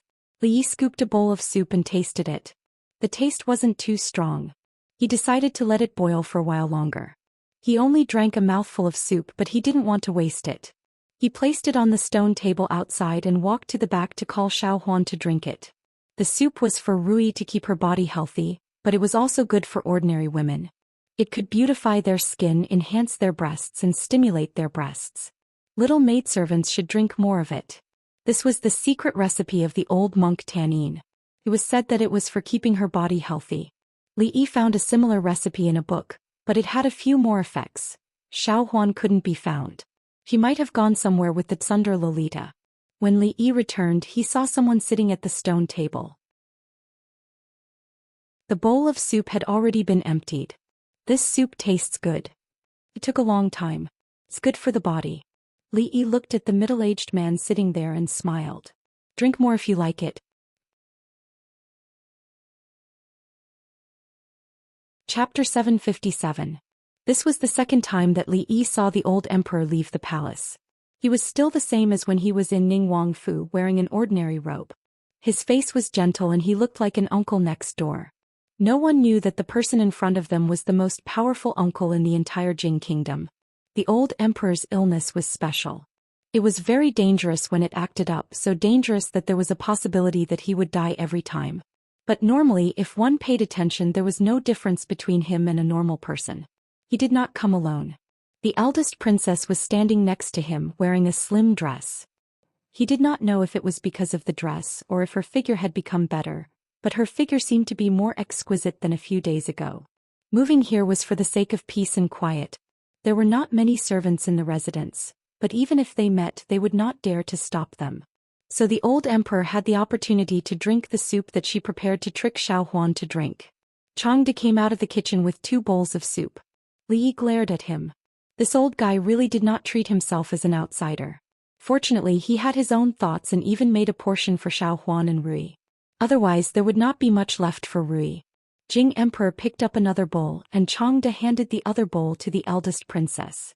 When they came over they saw Li Yi put down the soup and went to the back. Jing Emperor drank a few mouthfuls before asking, "Did you make this soup?" He knew that Li Yi had good cooking skills. Because Xianxia often talked about it in his ears, he had the chance to taste it today. He was surprised by his cooking skills. It was probably not much different from the imperial chefs in the palace. Changde looked at Li Yi and asked, "This soup, is it suitable for your majesty's body to drink more?" Li Yi had once told him about his majesty's illness. There were many things that needed to be avoided on a daily basis and diet was an important part. He was worried that Li Yi would forget, so he asked about it. Li Yi waved his hand and said, "It's okay. This soup is very nourishing. It's okay to drink a few more bowls." This soup was good for women and there was no harm for men to drink it. It was just a supplement. The Princess Royal had a good figure but it was only good. Compared to Mississippi Lu, the parts that should be curvy were curvy, but the parts that should be curvy were not curvy enough. She should drink more. Placate the miscarriage and stimulate the breast milk? The spoon that Jing Di had picked up stopped in the air and the soup spilled on his lapel. Cough. Cough. Emmingzi put down the bowl. She seemed to have choked and her face was already red. She glared at Li Yi and hurriedly took out a handkerchief to wipe her mouth. Li Yi had never seen her act like a little girl. In fact, he had always regarded the swift and decisive princess as a man. Jing Di put down the spoon, obviously not intending to drink anymore. Emmingzi also put down the bowl and secretly looked at Li Yi with a hint of anger. "Your Majesty, why are you?" Li Yi changed the topic at the right time. Jing Di looked at him and asked, "Why? You, the dean of the academy, is allowed to be lazy at home but we cannot go out of the palace to relax?" Li Yi quickly said, "Steal half a day of leisure. The palace is like a cage. Your Majesty often goes out to relax. It is also good for your illness." Emmingzi glanced at him. He was the only one who dared to say that the palace was a cage in front of her imperial father. Steal half a day of leisure? Jing Di looked at him and said with a tone of dissatisfaction, "We think you are stealing half a day of leisure, right?" Jealousy. It was obvious that he was jealous. He obviously saw that he was living a comfortable life and deliberately came to find trouble. Li Yi was too lazy to pay attention to him and stood aside without saying anything. Jing Di looked left and right and asked, "Where are Yongning and Xianxia?" Li Yi pointed in a certain direction and said, "At the amusement park." He ordered people to build the amusement park. Several houses were connected and the ground was covered with soft mats. There were rocking cars, merry-go-rounds, slides, swings and other amusement facilities. It was also the favorite place of Yongning, Xianxia and Duanwu. Although there were no exciting projects such as roller coasters and skydiving machines, in this era of extreme lack of entertainment, this was already considered super luxurious. "Take us to see." Jing Di seemed to be very interested in this place and stood up. Li Yi originally chose this place because he liked the environment here. It was not an exaggeration to say that it was a small park. There was running water in the garden and the water was so clear that the bottom could be seen. Fish were playing in the water. Although the layout was not very luxurious, it was simple and did not lose its atmosphere. After passing through a bamboo forest path, their field of vision became open again. They could hear bursts of laughter coming from a row of houses. The arrogant Lolita was playing on a swing, and a palace maid was gently pushing it behind her. When she saw Li Yi coming in she said loudly, Sir, you push me. They are not pushing high." Li Yi walked over, stopped the swing and carried her down from the swing. The arrogant Lolita pouted and was about to express her dissatisfaction. Suddenly she opened her eyes wide and saw a figure coming in from outside the door. She ran over in surprise and said, "Father, why are you here?" Yongning also came over and stood quietly beside Jingdi. Jingdi touched their little heads and said, "If father didn't come, my Xianxia and Yongning would have almost forgotten father." The arrogant Lolita twisted her body and said in a sweet voice, "Oh, how could Xianxia forget father?" Jingdi looked at the two little girls and a trace of sadness appeared on his face. He was their father, but he was also the emperor, the ruler of a country. Since they were young, he did not and could not fully fulfill the responsibilities of a father. It was no wonder that they always wanted to run out of the palace. The arrogant Lolita was full of joy for her father to leave the palace. She grabbed his arm and said, "Father, let's go outside to play. There are a lot of delicious food and fun things on the street. I will take father to the brothel to watch the show." "It is wonderful." Jingdi pinched her little face and said with a smile, "Okay, father will accompany you to have fun today. Father is so good." The arrogant Lolita shook his arm and looked at Li Yi. She said, "As good as teacher." Li Yi felt that the arrogant Lolita thought that teacher was good because teacher would cook delicious food for her, play with her, and take her to watch interesting shows. Other children could get married at the age of 13. Because she grew up in the palace and was doted on by the emperor and two concubines, her temperament was similar to that of a child. The aged emperor was dragged by Shou Ning through the streets and alleys, sweeping through the crowd. Although there was only Changda following behind them, Li Yi could guarantee that if there was even the slightest movement from his side, within a breath's time, this place would be surrounded by 3 layers of people. Li Yi and the eldest princess were walking behind. He turned his head and looked at her. He asked, "How is the cooperation with the family of generals?" Li Emmingzi said lightly, "It has just begun. The military provisions are very important. You have to visit the family of generals more often. How about the academy? Is everything okay?" "Everything is as usual. Although it is a female academy, we still have to pay attention to it. If there is nothing else, we should hold more parent-teacher meetings to let the parents understand the situation. It will also put them at ease." The arrogant Lolita was always short-lived. After pestering Jingdi for a while, she pulled Yongning along to play. Jingdi had a few palace guards follow them and their footsteps finally slowed down. Li Emmingzi looked at the smile on his face and thought for a moment. She said, "If there is nothing important, father might as well rest outside the palace for a few days." Li Yi was right. The palace looked glorious, but it was actually a cage. When she was in the palace, she had never seen her father show such a smile. Emperor Jing did not answer her. He looked at the group of children holding sugar-coated haws in their hands as they whizzed past the crowd. He shook his head and said, "When I was their age, I had already begun to study the scriptures. If I could let the children of poor families have books to read, the talents of the Jing kingdom would be inexhaustible in the future." Li Yi knew that the old emperor had wanted to break the situation where the court was almost controlled by the aristocratic families. From a long time ago, he had intentionally supported the students of poor families. However, due to various reasons, the results were very little. In this era, educational resources were very precious. They were often monopolized by the large clans with deep foundations. It was not easy for the poor to study.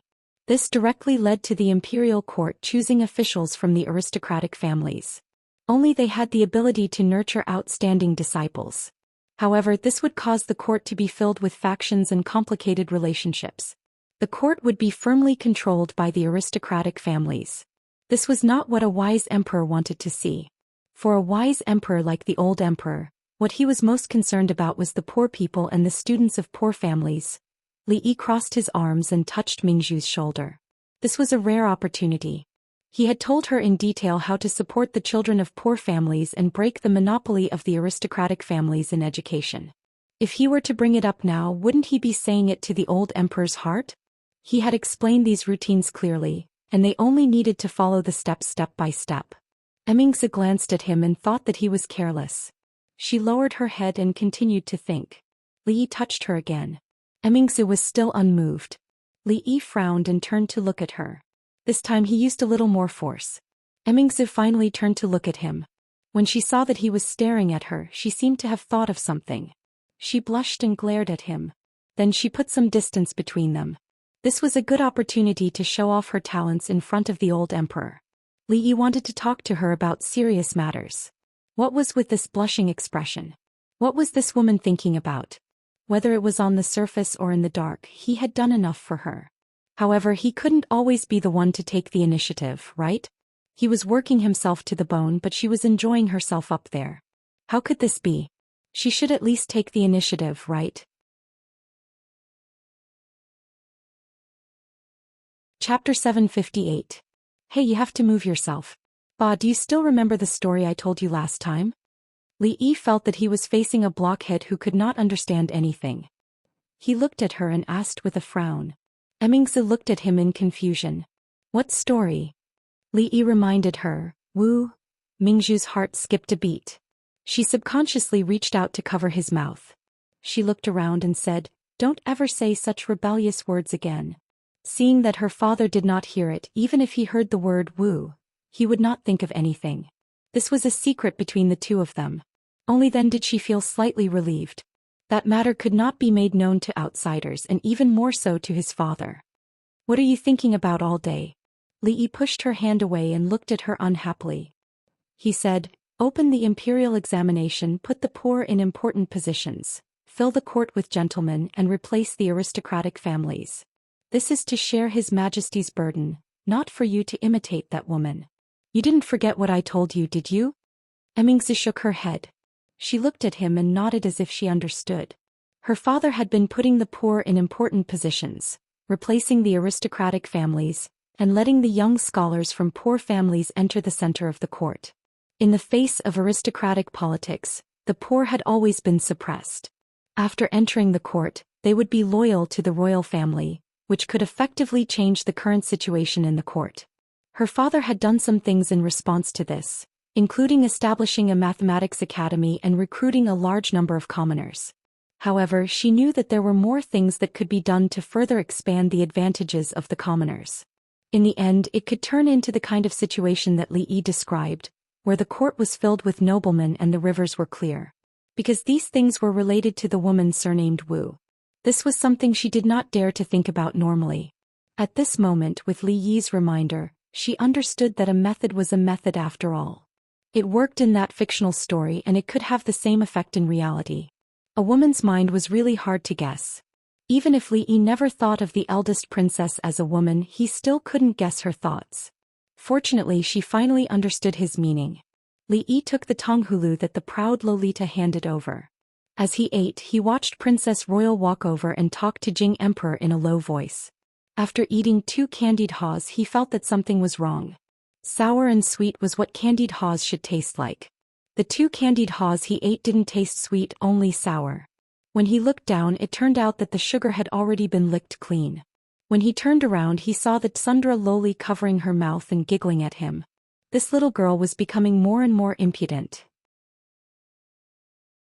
After listening to Mingzhu's narration, Jing Emperor's eyebrows raised slightly. Then he shook his head and said, "Opening a large number of official schools can allow more poor students to study, but the cost is too great. It's so great that the imperial court cannot afford it." There were some methods that he had already decided on after weighing them in his heart. However, when it came to finances, he still had to hesitate. Although the national treasury had a lot of income in the past few days, it was not to the extent that it could be squandered wantonly. Wars, natural disasters. There were many places that needed money. It was not easy to maintain the balance, and it could not be easily broken. Li Yi said solemnly, "No matter how poor we are, we can't be poor in education. No matter how bitter we are, we can't let our children suffer. They are the future of a country. They are related to the rise and fall of the country. They are like the sun in the morning, full of vigor and infinite potential.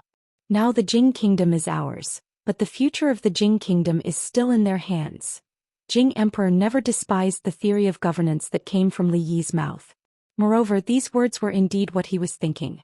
A large part of the reason why the imperial court was controlled by the aristocratic families was that they had a monopoly on education and books. It was too difficult for poor children to enter the imperial court without going through these aristocratic families. They could only rely on themselves. If all the children of poor families in the world could go to school and have books to read, this problem that had existed for thousands of years would be resolved in this dynasty. And this would be the first step for him to completely end the aristocratic politics. However, he did not have much time. It was still unknown whether he could completely eliminate some things in his lifetime. Jing Emperor shook his head and said, I have also vigorously promoted the prefectural schools and the county schools.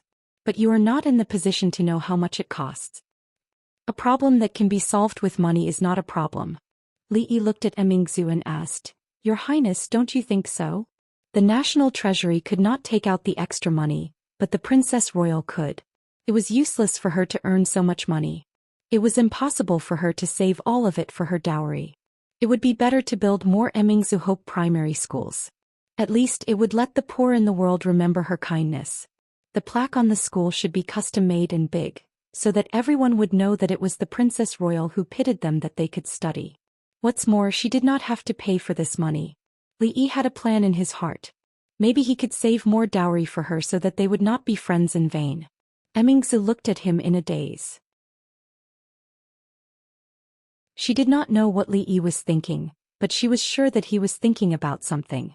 Jing Emperor did not delve into this issue because the Tsundra Lolita had already pulled him to the brothel to watch the show. Mingzu crossed her arms and looked at him. What do you want to do? Eat the emperor's salary and share the emperor's worries. Li Yi did not go in. He leaned against the wall of the brothel and said, Your Majesty has been supporting the poor.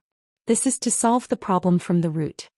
Mingzu thought about it and blinked her eyes. Do you have a salary? Li Yi thought carefully for a moment and found that he really did not have a salary. He did not have much money and it was deducted because he got into trouble.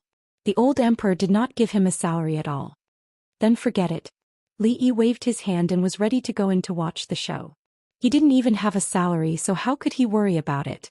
Whoever wanted to divide it, divide it. In the end, he did not step in and was grabbed by the eldest princess.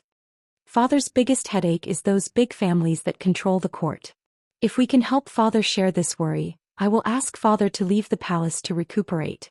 Father should agree. Mingzu looked at him and said in a soft voice, Tell me, what should we do? Li Yi looked at her and corrected her, It's you who will share it, not me. Mingzu shook her head. It's the same. She was her and he was himself. What did she mean by the same? It was a good conversation, but it suddenly became so ambiguous. It made the thin-skinned Li Yi blush. Li Yi looked at her. What should we do? Didn't you say it very clearly? Mingzu looked down. But the national treasury doesn't have that much silver. Who said we need to use the national treasury's silver? In their dreams. Li Yi pursed his lips. It was a rare opportunity. Of course, the fertile water would not flow into other people's fields. I don't have that much money. Mingzu shook her head. Then she seemed to have thought of something and looked at Li Yi. Li Yi quickly waved his hand. Don't look at me. My family's money doesn't grow on trees. It's not easy to earn money. He patted her shoulder out of habit and squinted his eyes. Don't worry. There will be silver. What should be, there will be. Seeing a certain light in his eyes, Li Mingzhu's heart suddenly relaxed and she became incomparably calm.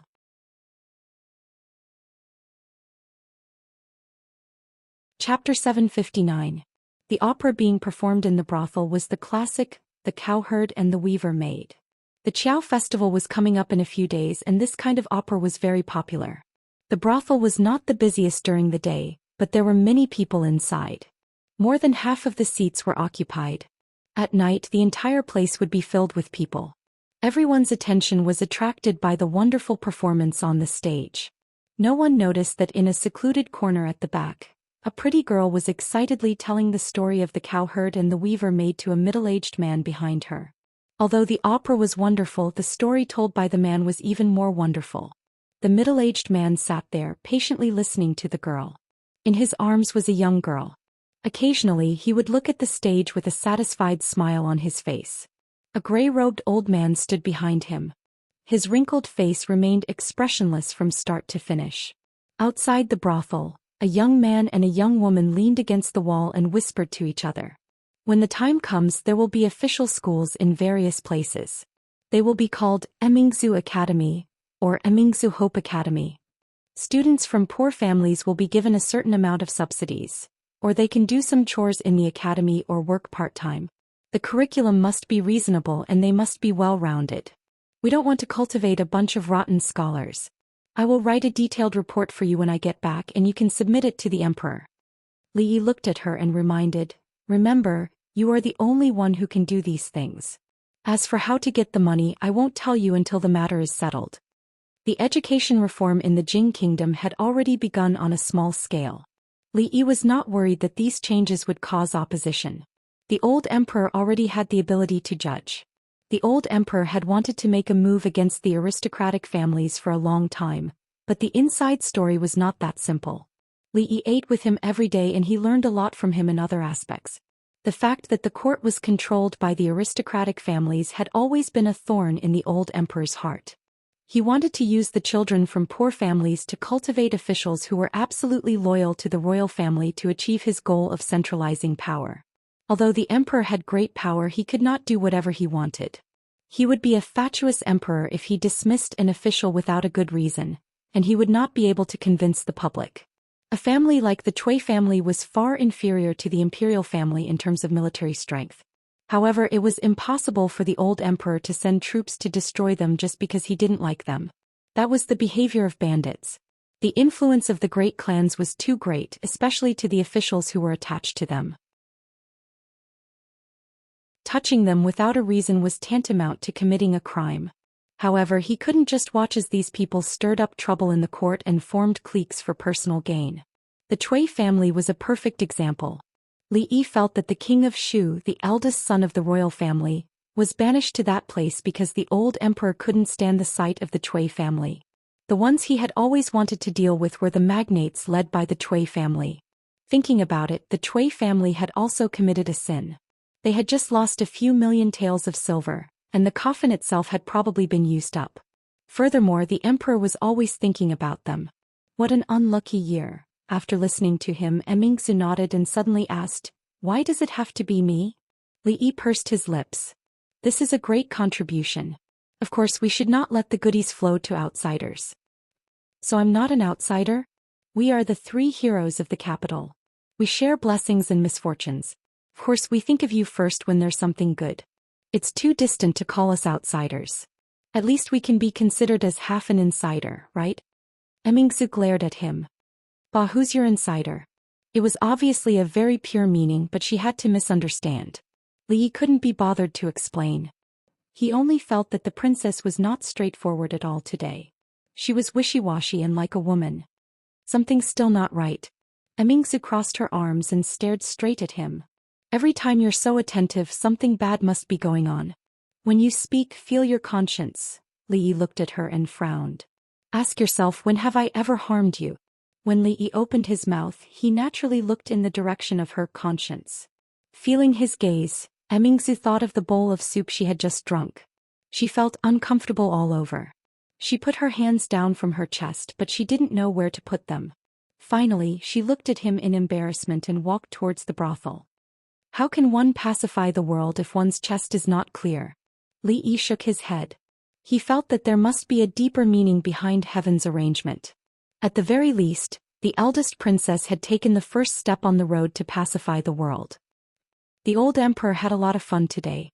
Li Yi could see that the smile on his face had never stopped. In this half a day he was not the high and mighty ruler of a country, but just an ordinary father. He would let Yongning ride on his neck to watch the circus. He would also beam with joy when the Tsundra Lolita fed him a milk candy. He would walk on the streets for 4 hours, but he was still full of energy. When it was time for lunch, he even let Changda serve him 3 bowls of food. He didn't look like a seriously ill person at all. He could eat and walk and he was in a good state. Of course, the most important reason was that the food he cooked was delicious. After eating and drinking to his heart's content, he was still lying on Li Yi's rocking chair. He squinted his eyes and swayed back and forth. The eldest princess was massaging his shoulders from behind. Emperor Jing's face showed a satisfied expression. "I finally know why you would rather be idle at home than to enter the court and become an official. If you can be so comfortable every day, I wouldn't exchange it for a god." Li Yi tried hard not to show a contemptuous expression. He hadn't done anything yet, but his days were already comfortable. As the dignified ruler of a country, how could he act like a bumpkin who had never seen the world? No matter what, he should at least have afternoon tea and a few pieces of osmanthus cake to relieve his boredom. Emperor Jing closed his eyes and said faintly, You're the one behind the Cui family's matter, right? There was nothing to hide. The old emperor knew that the largest glass mine in the Jing kingdom was under his house. He couldn't hide it even if he wanted to. Your Majesty, don't worry. The taxes that should be paid will not be less. It was a good habit to pay taxes. It was also a hush money. The old emperor had been unhappy with the Cui family for a long time. Since he could vent his anger and get money, he certainly wouldn't have any objection. It's getting late. It's time to go back to the palace. Emperor Jing opened his eyes and stood up from the rocking chair. He didn't mention this matter until he left with Yongning and Shaning. When the eldest princess left, she looked back at him. Li Yi knew what it meant. Sometimes he really hoped that she was a man. In this way, a lot of unnecessary trouble could be avoided. But when he thought that she was really a man, he felt a little disappointed. A long time ago, he already had a plan and was carrying it out step by step. However, the road ahead was difficult and dangerous. It had not really manifested until now. Moreover, even if he overcome all the difficulties and obstacles and achieved the result he expected, was that result really what she wanted? In fact, Li Yi's heart was still a little confused. She has already left. Why are you still looking? A faint voice came from the side. Li Yi turned around and saw Mississippi Lu holding her sword and leaning against the moon door. Who won just now? When Li Yi was cooking, the old emperor and the two little girls were playing in the front yard. Mississippi Lu and the eldest princess went to the backyard. When she came out alone, her clothes were a little messy. Not surprisingly, they should have sparred for a while. After all, among the people of the same age, only the two of them could be each other's opponents. Mississippi Lu didn't answer, which meant that she didn't win. It seemed to be the same result last time. For Mississippi Lu, who had always swept away her peers, it might be a little hard to accept that she couldn't win against another girl of the same age. Especially in a situation where she couldn't win in terms of appearance and strength. Girls of this age like to compete in everything. Li Yi could understand. He looked at her and comforted her. Don't be discouraged. At least you are older than her. Mississippi Lu looked up at him with a trace of doubt in her eyes. What did you say? I said you seem to be a few days older than her? Li Yi looked at her and smiled. I made soup. Do you want to drink some?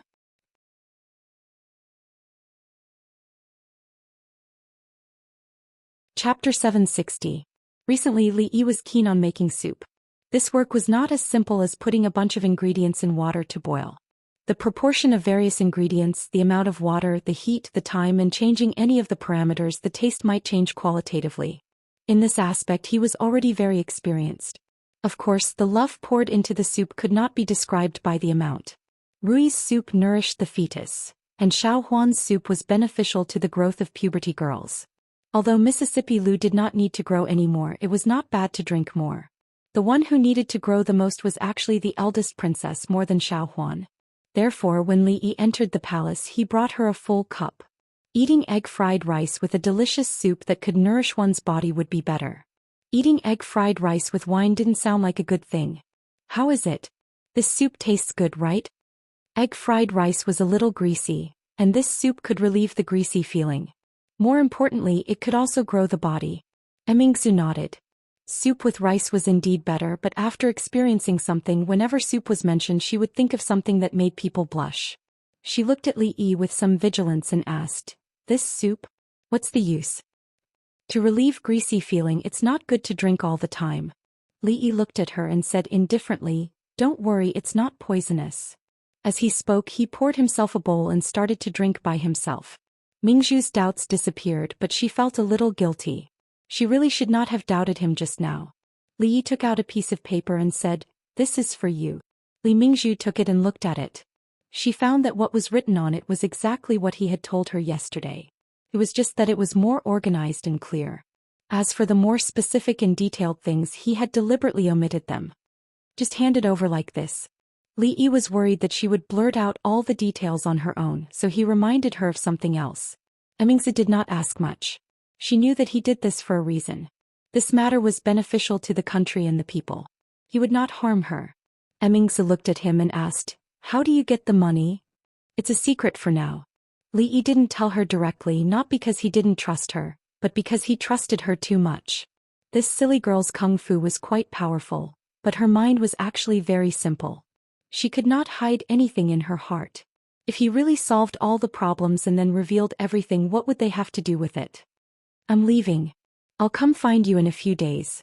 Li Yi waved his hand and leisurely walked out of the morning dew hall. County Marquis Li treats His Highness very well, the figure standing behind Mingzu suddenly said when he saw Li Yi walk out. What she meant was not limited to him bringing the princess's favorite food every time he came. In fact, the things he did for the princess were much more than that. He made a princess, a woman, step by step become an existence that even the men in the court could not underestimate. No one dared to question why the eldest princess of the Jing kingdom was still not married, and no one questioned why she could become the dean of the women's college. She led a group of noble ladies in the capital and did many things that men could not do. She also let those people know what it meant to be a woman not inferior to a man. Mingzi did not directly respond. She looked out of the hall and finished the egg-fried rice. After drinking a bowl of soup, she put down the jade spoon and said, "There is still some soup left. I can't drink it. Nanny, drink it. Don't waste it." The old woman smiled. She knew that Mingzi did not want to waste County Marquis Li's kindness. She took a bowl and scooped out the last bowl of soup. After drinking a mouthful, she smacked her lips. Her expression suddenly froze. Before the princess was born, she had always been by the empress's side. She had personally served the empress for more than 10 years and watched the empress grow from a little girl to a woman. Naturally, she knew what this familiar taste of the soup had. Mingzi looked at her with some confusion and asked, "What's wrong?" The old woman put down the bowl and looked at her meaningfully. She said, "This soup is only useful for His Highness to drink. I'd better not drink it." It was late at night. The hall of diligent government was silent. Occasionally there was the sound of pages turning. Changde walked out of the shadows. He coughed lightly and reminded, "Your Majesty, it's time to rest." "Changde, tell me, am I really old?" Emperor Jing put down a memorial. It was hard to tell whether his expression was gratified or lonely. "Your Majesty is in the prime of your life. Why do you say that?" Changde's voice finally had some emotion. "Famingzi was a man. Why would I do this today?" Emperor Jing seemed to be talking to himself. He picked up the memorial and read it again carefully. Everything was clear and extremely comprehensive. He couldn't help but murmur, "These were all thought of by Mingzu alone? That boy is right. I am indeed old. The future of the Jing kingdom is still in the hands of these young people." At this moment, Changde roughly guessed what he meant. In terms of writing poems and lyrics, His Majesty was not as good as County Earl Li. In terms of martial arts, His Majesty was not as good as the eldest princess. However, His Majesty had always been good at governing the country. When one day he found that he was not as good as others in these matters, it was not strange for him to sigh like he did just now. Changde thought for a while and said, "Her Royal Highness is also worried about His Majesty. I'm afraid that County Earl Li also contributed a lot. It's not the first time that he gave all the credit to Mingzu." A trace of anger appeared on Emperor Jing's face. He said, "This brat, if he had taken out these things earlier, I wouldn't have had a headache for so long." As Emperor Jing spoke, he waved his hand and said, "Forget it. Leave this matter to Mingzu. I am also happy to be idle." He was very confident in Mingzhu's ability. Since this matter was proposed by her, he would leave it to her. In this way he would also be much more relaxed. The most important issue was the funding. The higher-ups only said that there was no need to allocate funds from the national treasury. As for where the huge sum of money would come from, he didn't care so much. Someone would always have a way.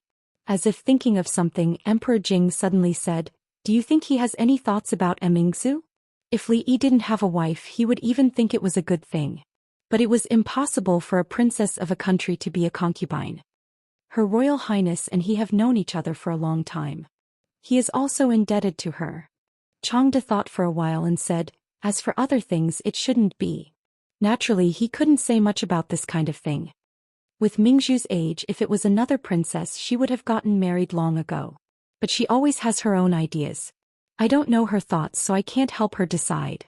If it was someone else, it wouldn't matter, but that brat. Emperor Jing frowned. After muttering a few words, he shook his head and showed a relaxed smile on his face. "It's getting late. Let's rest." Although there was still some loneliness in her heart, this was the child's heart. The child had grown up and could finally help her father share some things. It's done? Li Yi looked at Emingzu and couldn't help but ask. Emingzu didn't speak but nodded.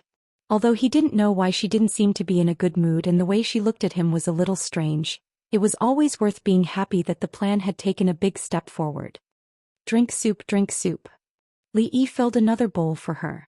Emingzu looked at him and there was a trace of shame and anger on her face. She lowered her head slightly. Seeing that she didn't seem to want to drink, Li Yi was stunned. Then he shook his head and didn't care about it. He said, "Forget it, I will bring it back for Xiao Huan to drink. The food is still complete. I will also bring this soup bowl back. The next time I come I will return it." After all, whether the princess royal grew up or not had little to do with him. The little servant girl was in the puberty period and her nutrition had to keep up. Seeing him stand up and prepare to leave, Mingzhu's face showed the same color as a peach blossom. She gritted her teeth and said, "Put it down."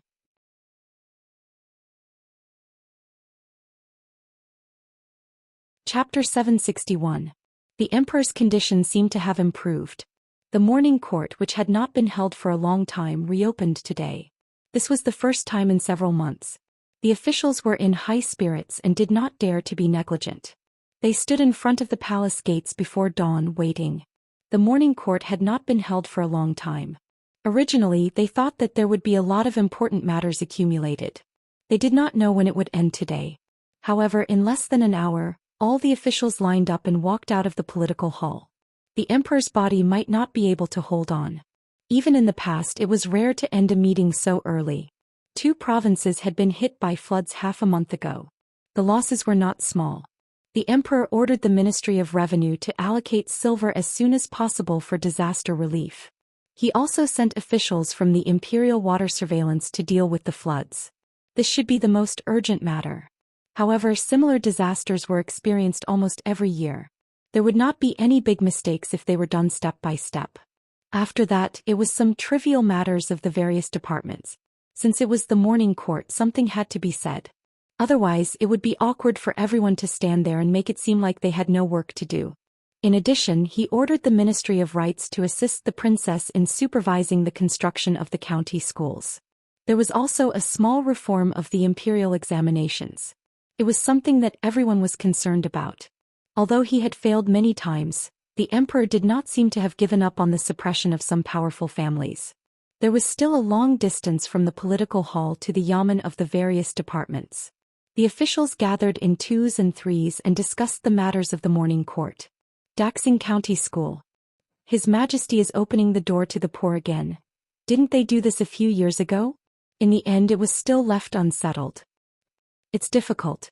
If we want to build more academies for the provinces, we need to hire more teachers, ink, paper and books. We haven't even counted the academies. All of this requires silver. Can the national treasury take out that much? Who knows? The emperor didn't say that it would be from the national treasury. He only said that the eldest princess would be in charge of this matter. Can the eldest princess take out so much silver? If it was a year or half a year ago, the focus of their debate would be that although the princess was of noble status, she was only a woman. What right did she have to participate in national affairs? However, at this moment no one dared to say this. The last person who had questioned her had his spine broken by the people of the capital. A great scholar of a generation ended up being disgraced and his reputation destroyed. Countless people would sigh when they thought of it. In this year, the eldest princess's brilliance was too dazzling.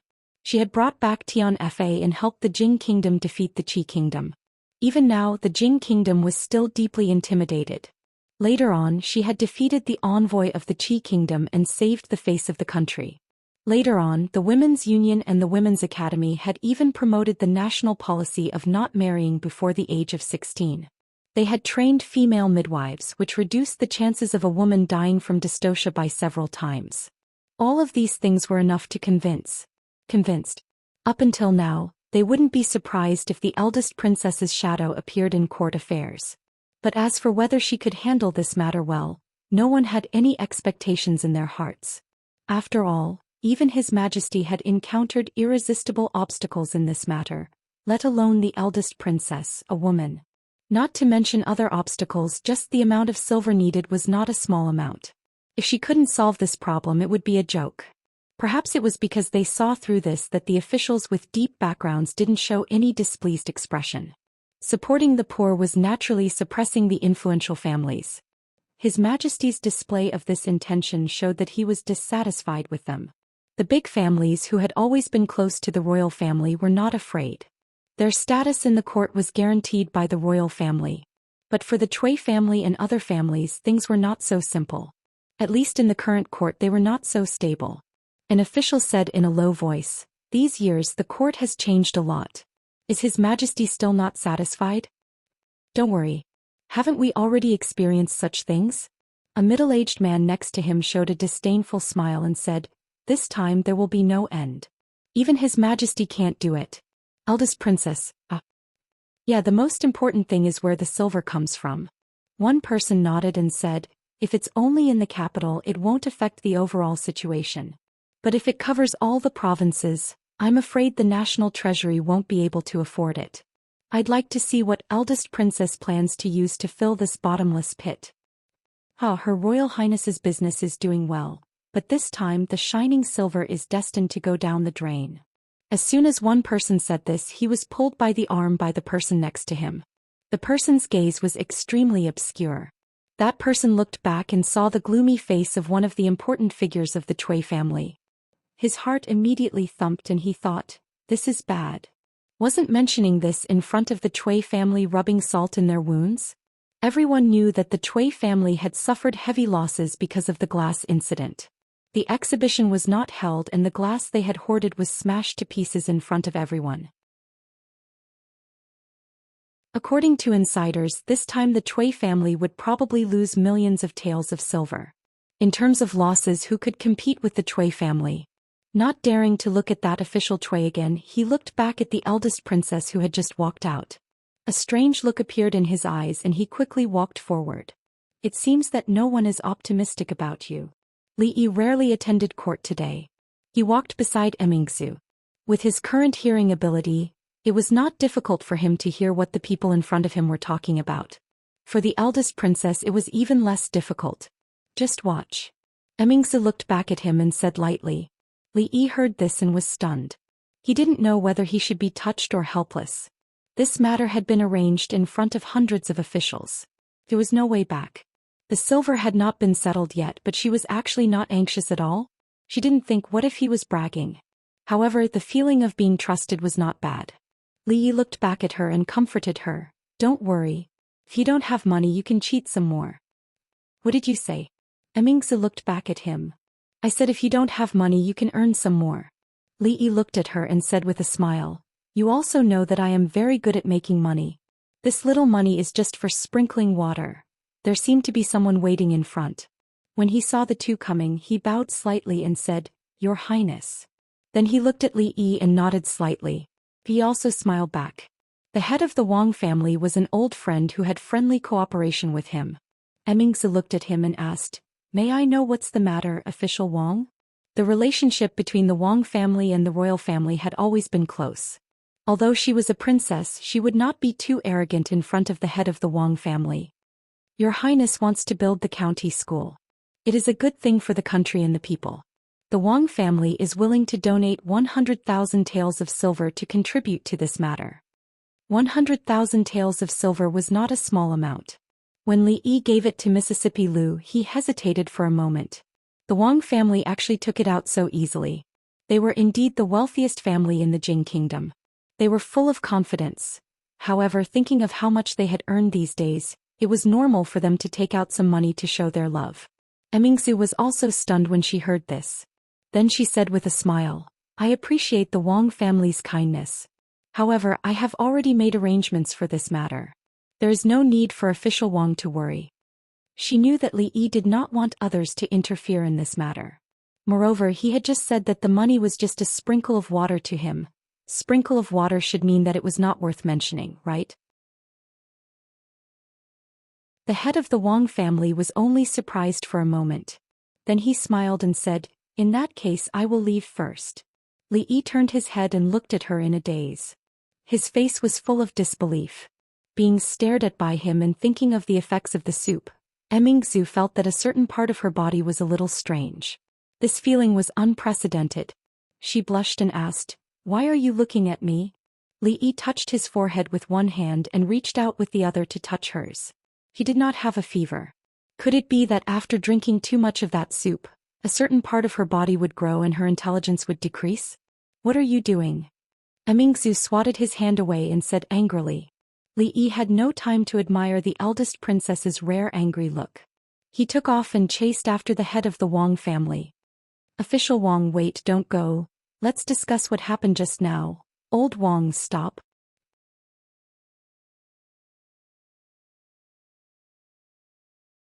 Chapter 762. Luce. "You, why are you so?" Li Yi bade farewell to the master of the Wang family. When he walked back he looked at Emingzu and said with disappointment, 200,000 taels of silver, how many academies can be built, how many pens and papers can be bought, and how many teachers can be hired? How can you just reject it like that? In the end he did not say the word wastrel. After all, she was not Mississippi Lu, and it was not her family that was going to lose. But strictly speaking, this matter was jointly proposed by the two of them. It was the crystallization of their love and it was their child. As a father he had the right to fight for more and better benefits for his child. "What did you say to Lord Wang just now?"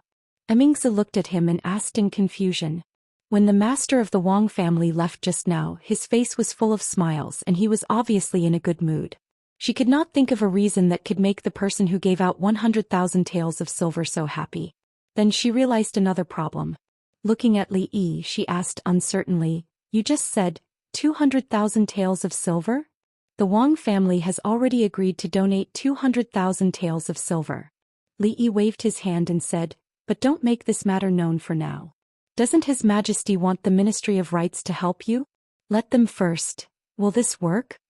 Emingzi looked at him and asked with a frown. If this was the method he was talking about, then this matter would probably encounter unimaginable resistance. "Of course not." Li Yi looked at her and said, "Do you think others are as stupid as the Wang family? Why should they give us money for nothing? I have already made a list for you. When the time comes, let the officials of the Ministry of Rights visit them one by one. They will definitely not donate money. But you don't have to be angry. This is all in our plan. If you want to hear it, I will tell you now." Emingzi waved her hand and said, "Next time. I have to accompany my mother later. I will leave first." Li Yi had originally planned to tell her all the plans. Hearing this, he was slightly startled and looked at her in surprise. Shouldn't she be eager to know all the plans? When did she become so unmotivated? She could help him once or twice or even 8 or 10 times, but she couldn't help him forever. "This is such an important matter, can't you show a little bit of enthusiasm?" The sound of her footsteps gradually faded away. Li Yi shook his head and stopped thinking about it.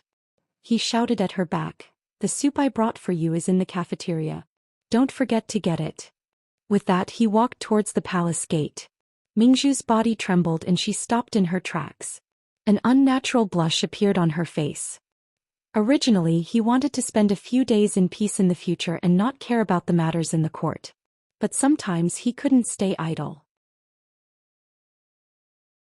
Fortunately he was only helping the eldest princess with these things. He just gave her some ideas and the rest was up to her. Li Yi's skill in making soup had improved by leaps and bounds. He would change it every day. Yesterday he had heard Xiao Huan and Rui say that her chest had been warm recently. Was she sick? She was too embarrassed to tell him these words. Li Yi could only tactfully tell her through Rui that it was normal for a girl to feel this way when she was growing. Xiao Huan was almost 17. In another 2 years the little servant girl would become the senior servant girl. Of course, making soup was just a hobby for a while. What he liked to do the most was to sit in front of Rui after giving her a massage. He would put his ear on her lower abdomen and the two of them would talk about the private matters between husband and wife, including what name the child should be named and how to educate them. Of course, there was one point that the two of them tacitly agreed on. Whether it was a boy or a girl, they had to be skilled in both the pen and the sword. They didn't have to worry about this because they had a father who was skilled in both the pen and the sword. But if they wanted to learn martial arts, Rui would be reluctant to be too strict with them. If they wanted to succeed, they needed Mississippi Lu. But if she was too strict, it might scare the child. No, he had to think about it carefully. Many officials from the Ministry of Rites visited the officials and nobles in the capital one by one. They hoped that they could contribute to the development of education in the Jing kingdom. They wanted to donate some money to build more academies so that the children who couldn't afford to study could have a chance to change their fate. The officials from the Ministry of Rites visited them personally. Out of understanding, they couldn't let them return empty-handed. Therefore they really donated some silver. 100 taels, 200 taels and 300 taels were considered too much. A minister only donated 50 taels. It was said that a minister-counselor of the Ministry of Rites walked around the Cui family and didn't even drink a cup of tea. It couldn't be said that they were stingy. After all, after the last audit, all the officials more or less donated money to the national treasury. Some even donated their family's wealth. It hadn't been that long. They couldn't ask the officials and nobles to donate money every time the court lacked money. After all, this wasn't a long-term plan. Even if they didn't donate money, they had a valid reason that everyone could understand. Moreover, the emperor supported the poor. It was a terrible idea to ask the people from the Ministry of Rites to go to the rich families or the families of the officials related to them to raise money. Even if they had money, they wouldn't donate it. Her Royal Highness was only a woman after all. They thought she would have some brilliant plan, but according to the current situation, this matter was nothing more than a joke in the end. Even the Ministry of Rites had advised the emperor that they didn't want to participate in this matter anymore. Not only were they unpopular, they couldn't raise money, so it would be futile. They were usually very busy with work and didn't need to waste time on these things. Xianxia sat on the stone bench and held a cup of hot tea in his hand. He slowly said, "Although the eldest princess is powerful, she is still a woman. How can she easily solve something that even the emperor can't do?" Now his treatment here had changed from herbal tea to hot tea. This was a great improvement for him. Although the woman across from him still didn't want to talk to him and it was almost all him talking alone, after the court session being able to sit here and talk for a while, even if it was just talking to himself, talking about some things in the court or old events, even if he didn't get any response, it was enough to calm his heart. Xing Zumo's eyelashes fluttered and she suddenly said, "Her Royal Highness is an extraordinary woman. Maybe she really has a way." Her tone inevitably had a different meaning. Even if Her Royal Highness had no way, there would be someone who would help her find a way and help her solve all the problems properly and perfectly. There was no doubt about this. Because he was always like that. Ahem. The sudden voice startled Xianxia and he almost choked on the tea in his mouth. He raised his head in disbelief. This was the first time she had taken the initiative to talk to him for so many days. He wiped the corner of his mouth with his sleeve. After coming back to his senses, he hurriedly said, "Yes, yes, Her Royal Highness has created many miracles. Maybe this time everyone will be impressed. In 3 days she raised 2,000 taels." Emperor Jing rubbed his eyebrows and looked down. He said, "The Ministry of Rites is quite dissatisfied with this. They think this is too absurd. Mingzu, what do you think?" The slender figure standing below thought for a moment and said, "In that case, there is no need to trouble the Ministry of Rites anymore. Father, rest assured I will think of a way." A curious expression appeared on Emperor Jing's face. "Even with the Wang family's 200,000 taels, it is far from enough. What do you think?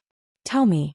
Mingzi looked up at him and said softly, "He didn't say, who?" Emperor Jing was stunned for a moment before he seemed to understand something. He waved his hand and said, "Father knows. You can go now." Seeing Mingzi walk out of the door, Emperor Jing sighed and leaned back in his chair. He sighed and said, "I am old. It seems that I am really old." Changde came out and asked, "Do you want me to bring him here?" "There is no need." Emperor Jing waved his hand and said, "I don't care what method he uses to get so much money. Anyway, I don't have to worry about it. If things are not done well, be careful of his butt." Emperor Jing looked at the sky and said, "It is not early. It is not easy to rest early. Today, go to concubine Yan's place." Changde nodded and a smile appeared on his old face. His Majesty had not rested so early for a long time. If that boy took the initiative, many political affairs would not need His Majesty to worry about. Unfortunately, Changde suddenly looked in the direction of the eldest princess's departure and thought.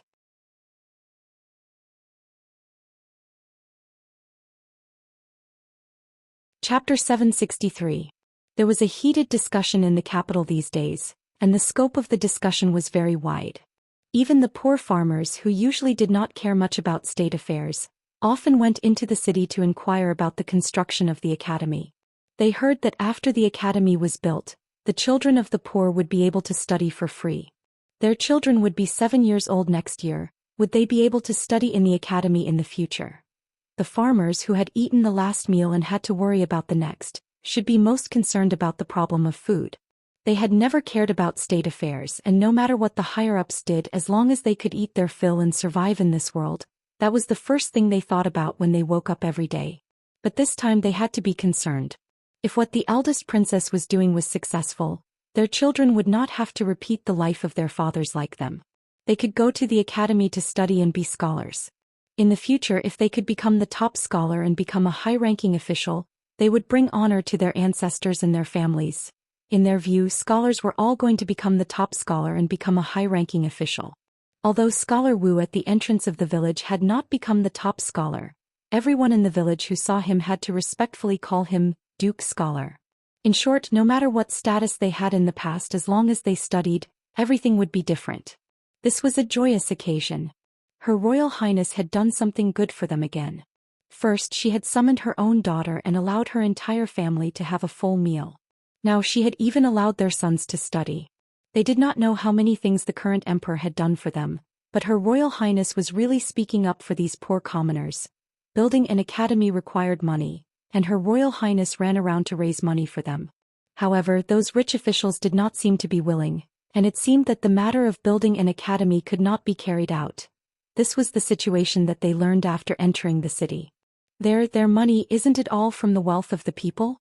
They really want to do things for the commoners. All of them have become misers. An old farmer held on to his walking stick and kept hitting the ground, his face full of resentment. This is an opportunity for the children, they can't be like us. Someone gritted his teeth and said, they must study, only after studying can they have a future. One of them shook his head and sighed. Sigh? They are all cruel and unscrupulous. The one who truly cares about the poor people is still the Princess Royal Highness. A carriage slowly passed by on the street. After all these days, the old man driving the carriage already understood that the wide road was always blocked by traffic. In order to not waste time, they had to take a long detour and take another clear path. Then he would stop at the entrance of an alley. Sometimes he would stop for a quarter of an hour, and sometimes he would stop for as long as an hour. Fong and the sloppy old man sat on either side of the carriage, thinking about what they had just heard on the street. They lifted the curtain and said to Li Yi, young master, these officials are so stingy that they won't even pay this little bit of money. Li Yi waved his hand and said, don't say that. Other people's money doesn't come from the strong wind, and they don't want to be blown away by the strong wind. It's their freedom to donate or not, and we can't control it. Don't engage in moral coercion. Fong nodded, not fully understanding. Although he didn't know what moral coercion meant, he knew that his silver was picked up from the sand sent to him by others and cheated from the Qi kingdom. It seemed that it was not as convenient as the strong wind, and he didn't want to give it to others for free. Li Yi jumped off the carriage and walked into the alley. The sloppy old man habitually threw a milk candy into his mouth and looked in a certain direction. How long is he going to do this? Fong took a candy from the sloppy old man's hand and murmured. The sloppy old man glanced at him, put the remaining milk candy back into his arms and asked, soon what? Fong glanced at him and said, soon means soon. These days when the son-in-law passed by here, the expression on his face was completely different from before. He had carefully observed him for many days, and could naturally see some subtle emotions. The sloppy old man seemed to understand something and asked, say, between your family's young miss and the young lady in here, who do you think he likes more? Fong looked at him in surprise. He didn't expect this eccentric old man to be so passionate on the inside, to be interested in this kind of thing. There's no comparison. Fong shook his head and said, the son-in-law likes the young miss because the young miss is the young miss and not someone else. He likes Miss Zheng because he likes her. What do you mean? The sloppy old man was stunned for a moment, and after pondering for a while he still didn't understand. Then, as if he had thought of something, he looked at him with some mockery. Are you talking about yourself? Fong glanced at him. What does that have to do with me? Don't think I don't know that you have a lover in the Jade's courtyard. Why didn't you go look for her today? Fang's face suddenly changed and he said angrily, you followed me. The sloppy old man looked at him disdainfully. Who doesn't know about your trivial matters? Trivial matters? Fang actually wasn't angry anymore. Looking at you, I'm afraid you've never been liked by anyone before, right? This sentence seemed to touch on the sloppy old man's reverse scale and he immediately glared at Fang. What? Why don't you go to the Wu Kingdom and ask around? When this old man was young, he could be considered elegant, and many women fell in love with him. If it weren't for the fact that I was obsessed with martial arts. So you never married in your life? Fang looked at him with a smile. The sloppy old man didn't speak and narrowed his eyes at him. If it weren't for the fact that he had been cultivating his mind these days, he would have already smacked him with his palm. However, he couldn't casually smack this guy in front of him, so he didn't care about this. The sloppy old man thought for a while and continued with the previous question. What if your family's second miss is added? Second miss? This question was a bit complicated. Fang was startled and looked up at the sky, feeling that today's sunlight was a bit dazzling. Li Yi sat at the stone table, took a sip of tea and asked, the Cui family's ready-made clothing stores are all closed, right? Zheng Zimo looked up at him and nodded slightly. These days she had also faintly heard some news that the Cui family had lost a lot of money and mortgaged many stores in the capital, including those ready-made clothing stores which hadn't been opened for a long time. These days they had also made some adjustments to their strategy. Even if there were more counterfeits, there would be corresponding countermeasures. I heard that the eldest princess encountered some obstacles in building the Silver Academy. Li Yi thought she would ask specifically about the closure of the Cui family's ready-made clothing stores. He didn't know why she suddenly brought it up. He shook his head and said, those are all appearances. Everything is going according to plan. Zheng Zimo looked at him and asked, did you plan it? Of course, I didn't expect them to donate much money. The less they donate, the better. They are laughing at the eldest princess now, but they won't be able to laugh in a few days. After Li Yi finished speaking, he saw that she lowered her head and didn't speak. He thought for a moment and suddenly asked, are you jealous? He Mrs. Jealous. Xiao Cui stood behind and said with a chuckle. Ever since she saw the two of them rolling on the bed that day, she could say some things in front of the two of them. The two of them were on the bed, one on top of the other. According to common sense, during the time she couldn't see, they should be rolling around. Xiao Cui, shut up. Zheng Zimo looked at Xiao Cui angrily, stood up and hurried to the studio. Li Yi stood up and gently knocked on Xiao Cui's head. How can you talk about your own miss like that? How impudent. Xiao Cui covered her head, feeling wronged.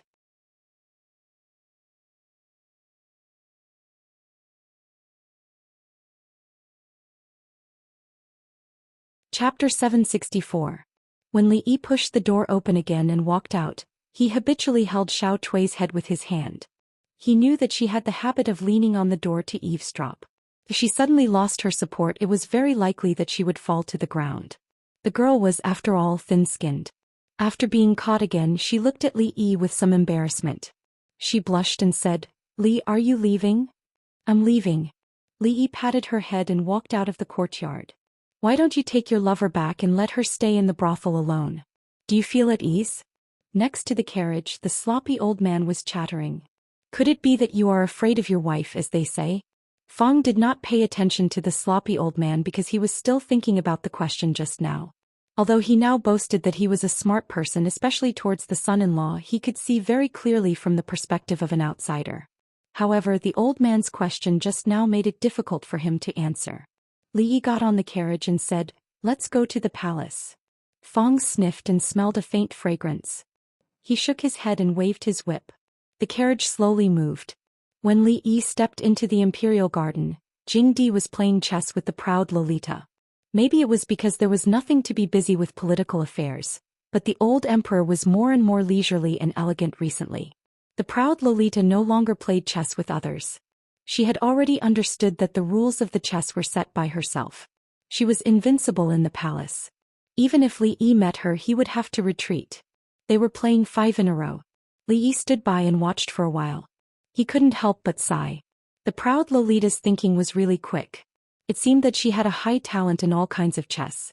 When Jing Di put a black piece in a position that he thought was suitable, the proud Lolita had already put it down. Then she said with a smile, "Father, you lost again. Today I can go out of the palace to play." Jing Di waved his hand helplessly and said, "Xianing, you go play first. Father wants to say a few words to the teacher." The arrogant Lolita stood up, winked at Li Yi and ran away quickly. Emperor Jing pointed to the chessboard in front of him and stretched out his hand. "Let's play?" Since he couldn't beat the Tsundra Loli, did he think he couldn't beat him? Emperor Jing was still holding a black chess piece. He placed a chess piece in the center of the chessboard and said, "What are you doing here instead of solving the problem of the academy?" Li Yi didn't bother with pleasantries and went straight to the point. "I would like to ask for 2 paintings from your majesty." "My calligraphy?" A surprised expression appeared on Emperor Jing's face. Although he was not considered a master of calligraphy, he was still the ruler of a country. His calligraphy treasures were not inferior to any other masters in terms of value. He would often give them to some meritorious officials, but this was the first time someone had directly asked him for it. Naturally, he didn't think that Li Yi liked his calligraphy. In the entire Jing kingdom, the number of people who could surpass him in calligraphy could be counted on one hand. The first thought that came to his mind was that Li Yi wanted to sell it for money. "If you win against me, I will give it to you." These days, the only thing that could trouble him was the matter of the academy. However, with Mingzhu and Li Yi around, he didn't have to worry about it anymore. He simply played chess to kill time. Compared to the Tsundra Loli, Emperor Jing's level of playing Gamoku was still very high, even though he hadn't been exposed to this form of chess for a long time. With something on his mind, Li Yi naturally couldn't concentrate on playing chess. His level of Gamoku could only be said to be average. Moreover, this was not something that could be achieved by digesting a few chess records. There were also various accidental factors. At this time he was absent-minded and lost 3 games in a row. When he collected the chess pieces again, Emperor Jing glanced at him and said lightly, "Be more serious. If you can't beat me today, don't even think about the calligraphy." The matter of the academy had almost fermented enough. It was time to move on to the next step of the plan. Li Yi also planned to find the eldest princess after getting his calligraphy. The 2 of them would go out of the palace to do something. Just now they had already wasted a lot of time. There was no time to play chess with him, especially when he was at a disadvantage after more than half of the chess pieces were gone. He knew that he couldn't go on like this. It was time to show his real skills. So he raised his head and stared at the sky behind Emperor Jing. Emperor Jing looked at the chessboard. Seeing that he didn't move for a long time, he thought that he was thinking. After waiting for a while, seeing that he still hadn't made a move, he raised his head and saw that Li Yi's eyes were staring straight ahead, as if there was something behind him. Emperor Jing looked back and saw that it was empty. He looked at Li Yi and asked doubtfully, "What are you looking at?" "There's a cloud there," Li Yi said. "What about the cloud?" Emperor Jing's voice was even more doubtful. "But, yes, what about the cloud? Isn't it just a cloud?" Li Yi shook his head and retracted his gaze. The chess piece in his hand finally fell on a certain position on the chessboard. He looked at Emperor Jing with a smile on his face. "Your Majesty, you have lost." Emperor Jing lowered his head and saw that the white chess pieces on the chessboard had already formed a 5-star alignment. He seemed to think of something and looked back at the sky behind him again. The sky was blue. Where did the cloud come from? He looked back at Li Yi and asked, "Where is the cloud you were talking about?" Li Yi looked at him in surprise and asked doubtfully, "What cloud?" In the end, the old emperor was willing to concede defeat and gave Li Yi what he wanted. He wanted a few more pieces and sold them when he was short of money in the future. However, the old emperor looked at him with a strange expression. He had to follow the original plan and let him write a few words before running away. Through this matter, he discovered another thing. The old emperor's chess skills were bad and he couldn't afford to lose. Li Yi rubbed the proud Lolita's head and said, "Be good. Today teacher and your royal sister have something to do and can't play with you. Just stay in the palace. No, Yongning has been summoned by Her Highness. There is no one to play with me." The proud Lolita hugged Li Yi's arm and said with a sobbing tone, "I am alone in the palace. It is very lonely." Such a young child actually knew about loneliness.